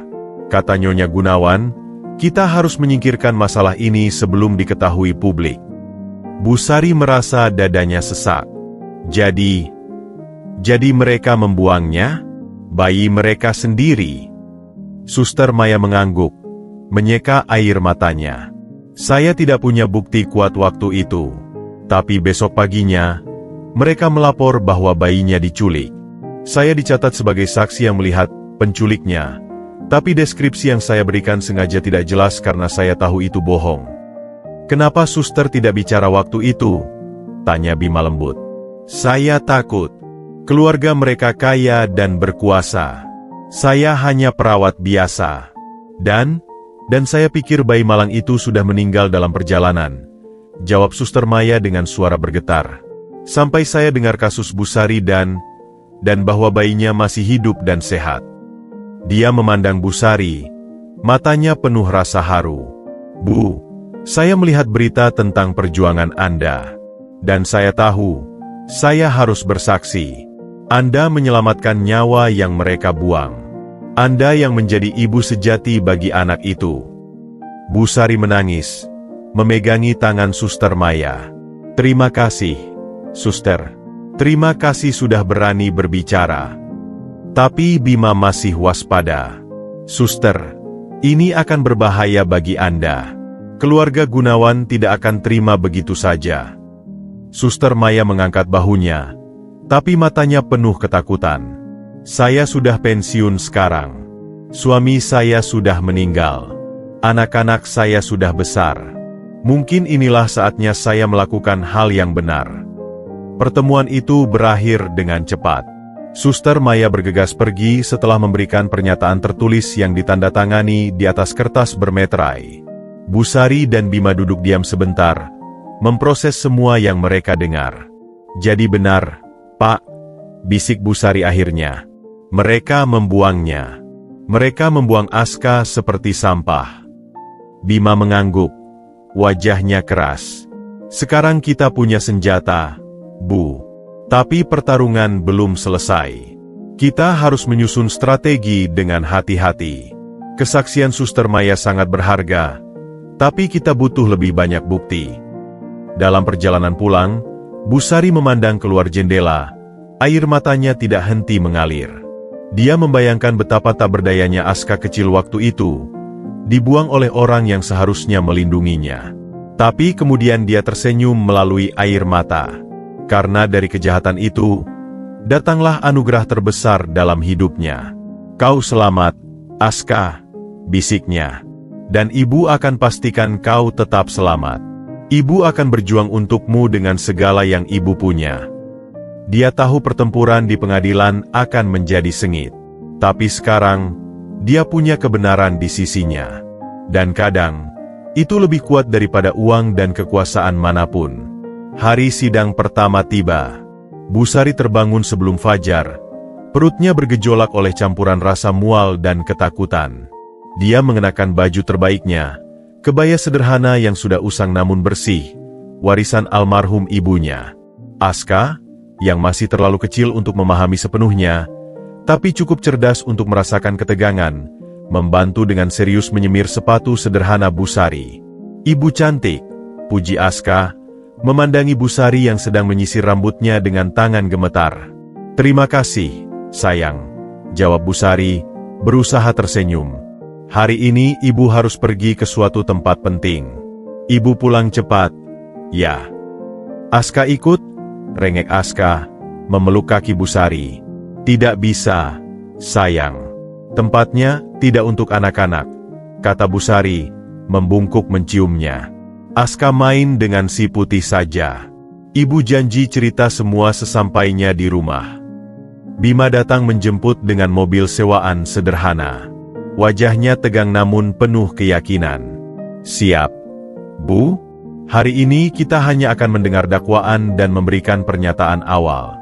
Tapi kita harus tampil kuat. Ruangan pengadilan terasa mengintimidasi bagi Busari. Kursi-kursi kayu gelap, bendera merah putih yang besar, dan foto presiden yang seolah menatap dengan seram. Keluarga Gunawan sudah duduk di bangku lain, dikelilingi oleh 3 pengacara yang tampangnya sangar. Nyonya Diana mengenakan gaun hitam elegan dengan cadar yang hampir menutupi wajahnya, sementara Tuan Gunawan duduk tegak dengan setelan jas mahal, wajahnya dingin dan tak terbaca. Hakim memasuki ruangan, dan semua orang berdiri. Busari hampir pingsan ketika prosesi dimulai, tapi tekanan tangan Bima di lengannya memberinya kekuatan. Yang mulia, mulai pengacara keluarga Gunawan, seorang pria berbadan besar dengan suara menggelegar. Kami hadir hari ini untuk memperjuangkan hak orang tua atas anak kandung mereka yang dicuri 4 tahun lalu. Anak yang hilang, yang kami cari tanpa henti, kini kami temukan dalam pelukan seorang wanita yang dengan sengaja menyembunyikannya, tanpa pernah melaporkan penemuannya kepada pihak berwajib. Setiap kata seperti pukulan palu bagi Busari. Dia menunduk, mencoba menguasai diri. Ketika giliran Bima berbicara, suaranya tenang namun penuh wibawa. Yang mulia, klien saya, Ibu Sari, adalah seorang pahlawan, bukan penjahat. Dia menemukan seorang bayi yang dibuang seperti sampah, nyaris tidak bernyawa, dan dengan penuh kasih menyelamatkan, merawat, dan membesarkannya. Yang kami pertanyakan adalah, mengapa keluarga yang mengklaim sebagai orang tua kandung ini baru menunjukkan kepeduliannya setelah 4 tahun? Dan mengapa laporan penculikan mereka pen dengan kejanggalan? Sidang berlangsung tegang. Pengacara keluarga Gunawan terus menyerang dengan tuduhan bahwa Busari sengaja tidak melaporkan penemuan bayi karena motif jahat. Mereka menyebut Busari sebagai pencuri kebahagiaan keluarga. Bima dengan sabar membalas setiap tuduhan. Motif klien saya hanya satu, menyelamatkan nyawa dan memberikan kasih sayang yang tidak diberikan oleh orang yang membuangnya. Di tengah-tengah sidang, terjadi sebuah kejadian tak terduga. Aska, yang rupanya tidak bisa diam di rumah dan mengikuti dengan diam-diam bersama Pak Darmo, tiba-tiba menerobos masuk ruang sidang. "Ibu!" teriaknya, berlari ke pelukan Busari. "Aku takut. Ada banyak orang di luar." Ruangan gempar. Hakim berusaha menenangkan situasi.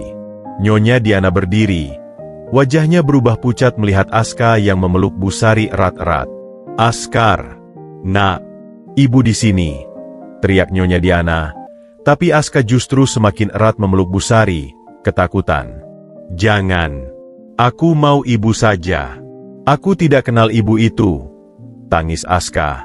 Bima dengan cepat memanfaatkan momen ini. "Yang mulia, lihatlah sendiri. Di mana ikatan emosional yang seharusnya ada antara anak dan orang tua kandungnya? Anak ini hanya mengenal dan mempercayai Ibu Sari yang telah membesarkannya dengan susah payah." Hakim, yang terlihat tersentuh, memutuskan untuk menunda sidang. Pengadilan memahami emosi yang tinggi hari ini. Sidang ditunda sampai besok. Anak ini perlu dilindungi dari trauma lebih lanjut. Setelah sidang, Busari memeluk Aska erat-erat. "Kenapa kamu ikut? Nak, ibu bilang tunggu di rumah." "Aku khawatir, ibu. Pak Darmo bilang ibu berkelahi dengan orang jahat," jawab Aska, masih menggigil. Bima mendekati mereka. "Sebenarnya, kehadiran Aska tadi mungkin membantu kita, Bu." Hakim bisa melihat langsung ikatan antara ibu dan Aska. Tapi Busari masih gemetar. "Mereka begitu kejam, Pak. Mengatakan saya mencuri kebahagiaan." "Ibu, ingat siapa yang sebenarnya mencuri kebahagiaan siapa?" kata Bima dengan tegas. "Mereka yang membuang kehidupan, Atau ibu yang menyelamatkannya? Pertanyaan itu menggema dalam hati Busari sepanjang perjalanan pulang. Dia memandangi Aska yang sudah tertidur lelah di pangkuannya, dan keyakinannya kembali menguat. Dia mungkin miskin, mungkin tidak berpendidikan, tapi dia punya kebenaran dan cinta. Dan kadang, itu lebih dari cukup untuk memenangkan pertempuran manapun. Hari-hari berikutnya di pengadilan berlangsung seperti medan perang. Kedua belah pihak saling serang dengan argumen dan bukti mereka masing-masing. Keluarga Gunawan, dengan tim pengacara mereka yang agresif, terus mendesak narasi penculikan, menyudutkan Busari dengan pertanyaan-pertanyaan menjebak tentang mengapa tidak melaporkan penemuan Aska. Busari, dengan bimbingan Bima, menjawab dengan jujur dan polos, terkadang dengan air mata yang membuat beberapa orang di ruang sidang terlihat tersentuh. Yang mulia, kata pengacara keluarga Gunawan pada suatu sesi, bagaimana mungkin seorang wanita waras menemukan bayi hidup dan tidak melaporkannya? Ini jelas menunjukkan niat jahat untuk mengangkat anak orang lain. Bima dengan cepat membalas, Yang mulia, klien saya sedang berduka atas kematian anak kandungnya. Dalam kondisi emosional yang labil, dia melihat penemuan bayi itu sebagai anugerah. Kesalahan prosedur tidak lantas membuatnya menjadi penjahat. Tapi tekanan terus meningkat. Hingga pada suatu sidang yang menentukan, Bima meminta izin untuk menghadirkan saksi tak terduga, Suster Maya. Ruangan langsung gempar ketika Suster Maya masuk. Wajahnya pucat namun bertekad. Keluarga Gunawan, khususnya Nyonya Diana, terlihat sangat terguncang. Siapa wanita ini? Apa hubungannya dengan kasus ini? Protes pengacara keluarga Gunawan. Yang mulia, ini adalah Suster Maya, mantan perawat yang bertugas di rumah sakit pada malam bayi keluarga Gunawan allegedly diculik, jelas Bima. Dia memiliki kesaksian penting yang akan membongkar kebenaran sebenarnya. Suster Maya duduk di kursi saksi. Tangannya gemetar memegang Alkitab yang akan digunakan untuk sumpah. Setelah bersumpah, dia mulai berbicara dengan suara yang awalnya bergetar, namun semakin mantap. Dulu malam itu, saya bertugas di bangsaan bayi. Mulainya, matanya tidak berani menatap keluarga Gunawan. Bayi keluarga Gunawan, kondisi sangat kritis. Dokter sudah memperingatkan bahwa peluang hidup kecil. Dia melanjutkan, menceritakan bagaimana dia melihat keluarga Gunawan berbisik-bisik panik, lalu membawa bayi mereka keluar dengan kursi roda, ditutupi selimut. Saya mendengar Nyonya Gunawan berkata, kita harus menyingkirkan masalah ini sebelum diketahui publik. Nyonya Diana menjerit, itu tidak benar. Dia berbohong. Tuan Gunawan mencoba menenangkan istrinya, tapi wajahnya sendiri pucat membiru. Bima melanjutkan, lalu apa yang terjadi setelahnya, Suster? Keesokan harinya, lanjut Suster Maya, suaranya lebih tegas. Mereka melapor bahwa bayi mereka diculik. Saya dipaksa memberikan kesaksian palsu tentang melihat penculik yang sebenarnya tidak pernah saya lihat. Pengacara keluarga Gunawan berusaha menyerang kredibilitas Suster Maya, menuduhnya dendam atau dibayar. Tapi Bima dengan cepat mengajukan bukti tambahan, laporan medis rumah sakit yang menunjukkan kondisi kritis bayi Gunawan, dan catatan bahwa laporan penculikan dibuat 3 hari kemudian. Tekanan bagi keluarga Gunawan semakin menjadi. Hakim memandang mereka dengan pandangan yang semakin curiga. Ada lagi yang ingin ditambahkan? Tanya hakim. Bima mengajukan satu bukti terakhir. Rekaman wawancara diam-diam dengan seorang dokter jaga malam itu yang sudah pindah kota, mengonfirmasi kondisi bayi yang hampir tidak memiliki harapan hidup. Ruangan sunyi. Semua mata tertuju pada keluarga Gunawan yang terlihat semakin terpojok. Lalu, di tengah tekanan yang tak tertahankan, Nyonya Diana akhirnya jebol. Dia berdiri, tubuhnya goyah, air mata bercucuran. Baik, baik, kami akui, teriaknya histeris. Bayi kami, kondisinya parah.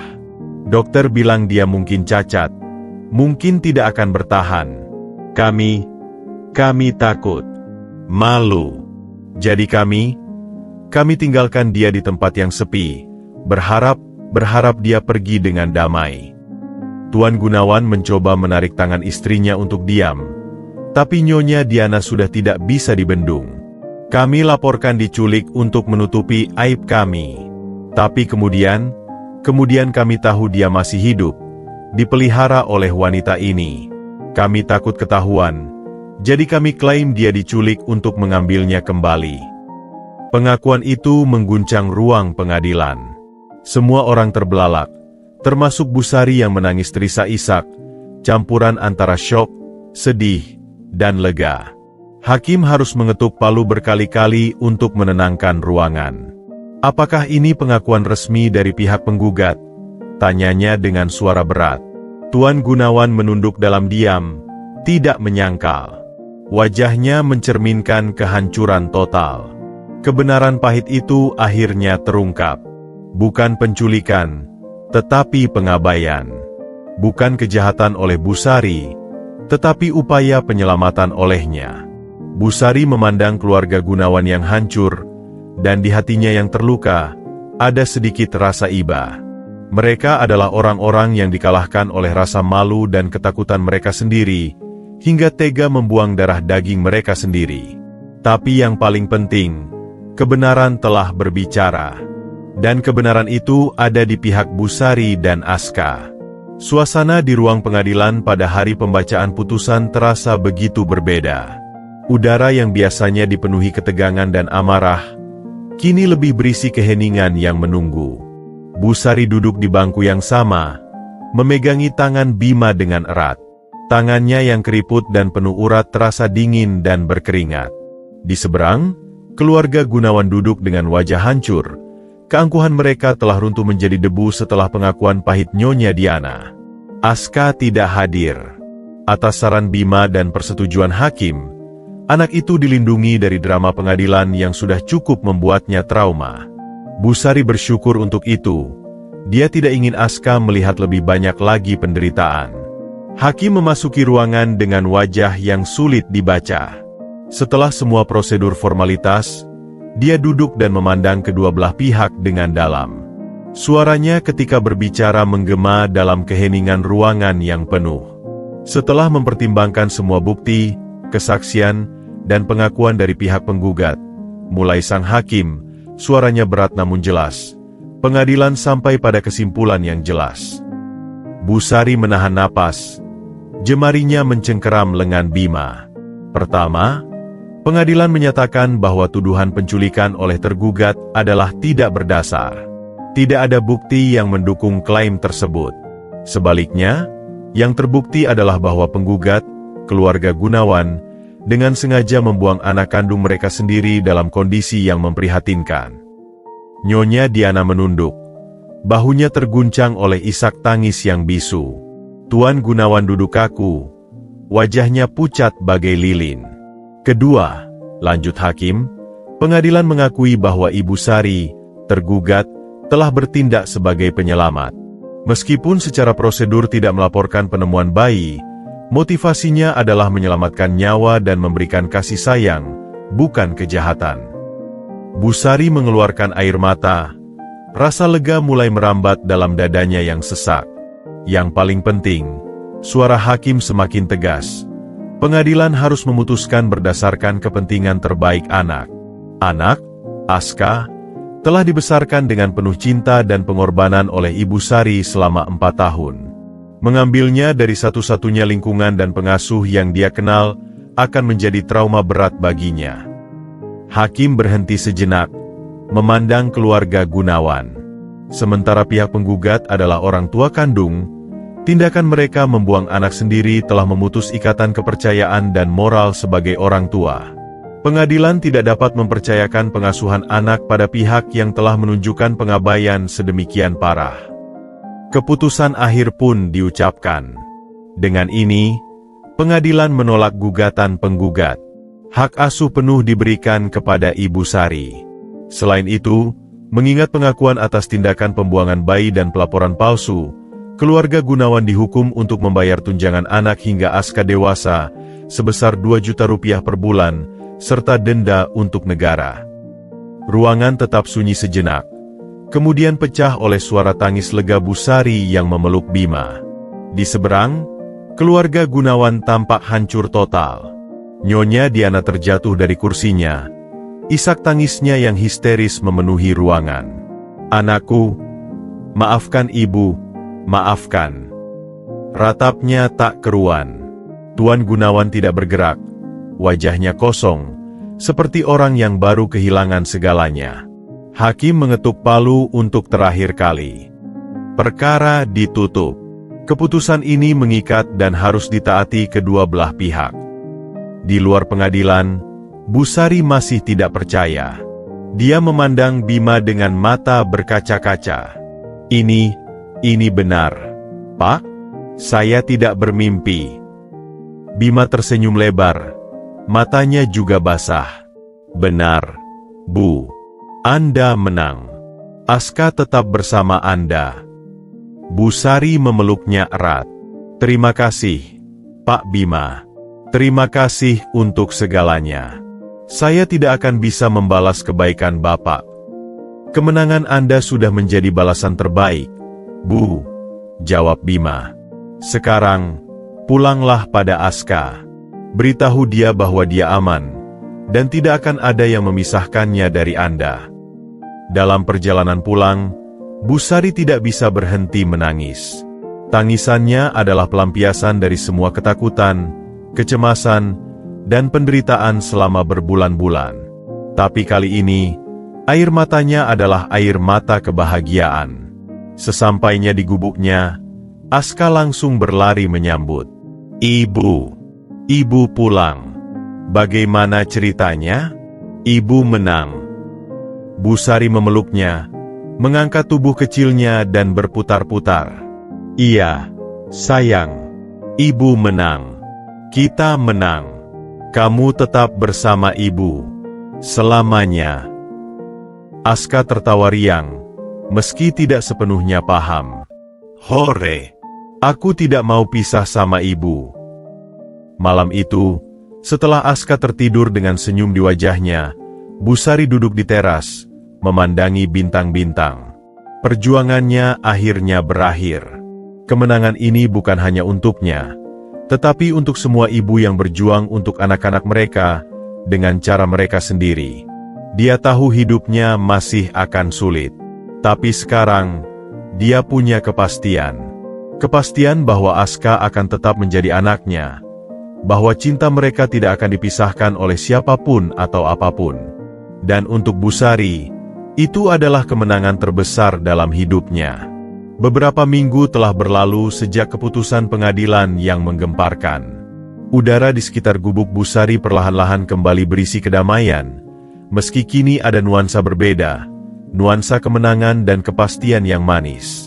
Kebun yang dulu menjadi saksi bisu kesedihannya, kini menyaksikan tawa dan keceriaan yang lebih cerah dari sebelumnya. Suatu sore, saat matahari mulai keemasan, Busari dan Aska duduk di bawah pohon mangga tua di belakang rumah. Aska sedang asyik membuat gambar dengan krayon pemberian Bima, sementara Busari memperbaiki jala yang sobek. "Ibu," tanya Aska tiba-tiba, meletakkan krayonnya. "Kemarin waktu di pengadilan, kenapa ibu itu bilang aku anaknya? Dan kenapa ibu bilang dia salah?" Pertanyaan itu membuat Busari berhenti bernapas sejenak. Dia tahu hari ini akan datang, saat dia harus menjelaskan kebenaran kepada Aska. Dengan hati berdebar, dia meletakkan jalannya dan duduk di sebelah Aska. "Duduk sini, sayang," katanya, menepuk tanah di sebelahnya. "Ibu ada cerita yang harus ibu sampaikan." Aska mendekat, wajah polosnya penuh rasa ingin tahu. Busari mengambil napas dalam, mencari kata-kata yang tepat untuk seorang anak berusia 4 tahun. "Kau tahu, Aska, setiap anak di dunia ini punya cerita khusus tentang bagaimana mereka datang kepada ibu mereka. Mulanya dengan suara lembut. Ada yang datang dari perut ibunya, seperti kebanyakan anak. Tapi ada juga yang datang dengan cara yang berbeda." Aska mengerutkan kening. "Aku datang dari mana, Ibu?" Busari tersenyum getir. "Kau datang kepada ibu dengan cara yang sangat spesial. Kau adalah hadiah terindah yang dikirim Tuhan pada ibu di saat ibu paling sedih." Dia mulai bercerita tentang bagaimana dia kehilangan anak kandungnya, tentang kesedihan yang begitu dalam, tentang si putih yang membimbingnya, dan tentang penemuan seorang bayi mungil di balik rumpun pisang. Waktu ibu temukan kau sedang kedinginan dan sangat lemah. Tapi ketika ibu angkat dan dekap, kau melihat ibu, dan ibu tahu, ibu harus menyelamatkanmu.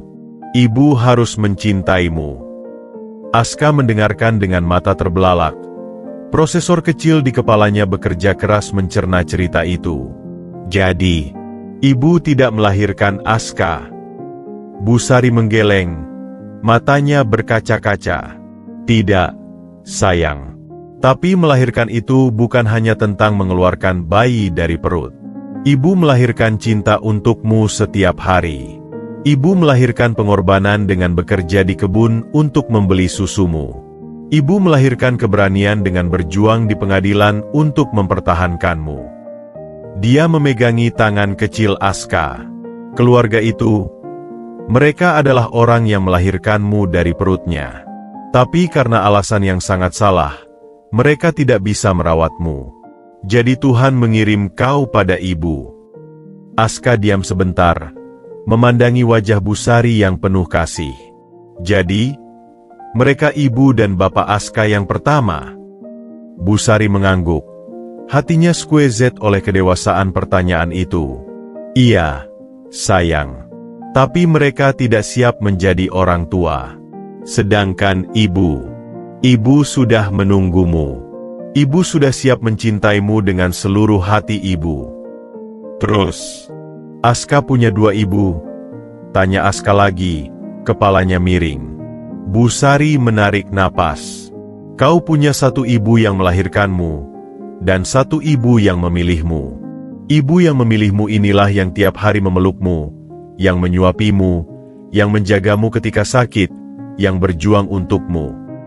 Aska tiba-tiba memeluk Busari erat-erat. Aku mau ibu yang pilih aku. Aku cuma mau ibu. Air mata Busari akhirnya tumpah. Ibu juga cuma mau Aska. Selamanya. Mereka duduk berpelukan dalam waktu yang lama, di bawah pohon mangga yang daunnya berbisik-bisik diterpa angin sore. Tidak ada lagi rahasia antara mereka. Tidak ada lagi ketakutan akan kehilangan. Keesokan harinya, Busari menerima transfer pertama tunjangan anak dari keluarga Gunawan. Uang itu lebih dari yang pernah dia pegang dalam hidupnya. Tapi yang lebih berharga dari nominal uang itu adalah pengakuan bahwa Aska adalah anaknya, bahwa perjuangannya diakui oleh hukum. Ibu, kita kaya sekarang? Tanya Aska melihat Busari yang terkesima melihat saldo di buku tabungan. Busari tertawa, mengusap kepala Aska. Tidak, sayang. Kita tetap sama. Tapi sekarang kita punya jaminan untuk masa depanmu. Untuk sekolahmu nanti. Dia memutuskan untuk tidak mengubah hidup mereka secara drastis. Gubuk mereka tetap sama. Kebun mereka tetap sama. Tapi sekarang ada secercah harapan baru untuk masa depan yang lebih cerah. Malam itu, sebelum tidur, Aska berbisik. Ibu, terima kasih sudah pilih Aska. Busari mencium keningnya. Terima kasih sudah datang kepada ibu, sayang. Kau mengajarkan ibu bahwa keluarga bukan tentang darah, tapi tentang siapa yang mau berjuang untukmu, dan siapa yang tidak bisa hidup tanpamu. Dan dalam gubuk sederhana itu, sebuah keluarga yang direkatkan oleh cinta, bukan oleh darah, tidur dengan damai, mengetahui bahwa badai telah berlalu, dan matahari akan terbit lagi esok hari. 5 tahun telah berlalu sejak keputusan pengadilan yang mengukuhkan Busari dan Aska sebagai keluarga. Matahari pagi menyinari kebun yang kini hijau subur dan teratur rapi, jauh berbeda dari kebun yang dulu setengah terbengkalai. Pepohonan tampak lebih rimbun, bedengan-bedengan sayuran tersusun rapi, dan pagar kayu yang dulu reot telah diganti dengan pagar bambu anyaman yang kokoh. Di antara hamparan hijau itu, seorang anak lelaki berusia 9 tahun dengan topi jerami terlalu besar untuk kepalanya berlari-lari dengan ceria. Aska, yang kini telah tumbuh menjadi anak yang sehat dan cerdas, dengan lincah memanen tomat-tomat merah ranum dan meletakkannya dengan hati-hati ke dalam keranjang anyaman. "Ibu, lihat tomat ini. Sebesar kepalan tangan aku," teriaknya bangga, mengacungkan sebuah tomat merah besar. Busari, yang sedang memanen kangkung di bedengan sebelah, meluruskan punggungnya yang sedikit membungkuk. Wajahnya yang keriput merekah menjadi senyum penuh kebanggaan. "Wah, memang besar. Itu pasti tomat yang kemarin ibu kasih pupuk khusus." Mereka bekerja berdampingan, seperti biasanya. Rutinitas pagi mereka adalah ritual yang tidak tergantikan. Bangun sebelum matahari terbit, menyiram tanaman, memanen sayuran untuk dijual, lalu sarapan bersama dengan hasil kebun mereka sendiri. Perbedaan sekarang adalah bahwa kebun mereka telah berkembang menjadi sumber penghidupan yang lebih baik berkat tunjangan dari keluarga Gunawan yang disimpan dengan bijak oleh Busari. "Kita jual tomat besar ini, Ibu?" tanya Aska, masih mengagumi tomat tersebut. "Tidak, sayang. Itu kita simpan untuk lodeh malam ini. Ibu tambahkan santan dan cabai, seperti kesukaanmu," jawab Busari sambil menyeka keringat di dahinya dengan lengan baju. "Aska juga mau belajar masak lodeh seperti ibu," seru anak itu antusias. Busari tertawa. "Nanti saja, Nak. Masih terlalu kecil untuk dekat-dekat kompor. Sekarang ayo kita rapikan hasil panen untuk dibawa ke pasar." Mereka berdua bekerja sama menyortir dan mengemas sayuran. Busari tidak pernah menyia-nyiakan kesempatan untuk mengajarkan nilai-nilai kehidupan pada Aska melalui pekerjaan di kebun. "Ibu," tanya Aska tiba-tiba saat mereka beristirahat di bawah pohon mangga, "besok kan hari pertama sekolah. Apa ibu akan antar Aska?" Busari mengelus kepala anaknya. "Tentu, sayang. Ibu akan antar sampai ke gerbang sekolah. Ibu sudah menyiapkan seragam dan buku-bukumu." Wajah Aska berseri-seri. Dia telah lama menantikan hari itu, hari pertama masuk sekolah dasar. Tunjangan dari keluarga Gunawan telah memungkinkan Busari memberikan pendidikan yang layak untuknya, sesuatu yang dulu hanya mimpi. "Sekolahnya bagus, Ibu? Seperti yang di televisi?" tanya Aska penuh semangat. "Bahkan lebih bagus," jawab Busari bangga. "Ibu sudah lihat sendiri. Kelasnya bersih, gurunya ramah, dan halamannya luas untuk bermain." Mereka duduk dalam keheningan yang nyaman beberapa saat, menikmati angin sepau-sepau yang mengusir panas matahari. Kehidupan mereka sederhana, namun penuh dengan kekayaan yang tidak ternilai, kekayaan cinta dan kebersamaan. "Ibu," bisik Aska tiba-tiba, memecah kesunyian. "Terima kasih sudah berjuang untuk Aska. Teman-teman di kampung bilang, ibu pemberani." Busari menarik napas dalam, matanya berkaca-kaca. Dia memeluk bahu kecil Aska. "Tidak perlu berterima kasih, sayang. Ibu yang harus berterima kasih padamu. Kau memberikan alasan untuk ibu bertahan hidup. Kau mengajari ibu arti keluarga yang sebenarnya." Dia memandangi kebun mereka yang subur, lalu ke arah gubuk mereka yang meski sederhana, penuh dengan kenangan dan cinta. "Lihat sekeliling kita, Aska. Ini mungkin bukan istana atau rumah mewah, tapi ini adalah rumah kita. Dibangun dengan cinta, direkatkan oleh pengorbanan, dan dijaga oleh komitmen."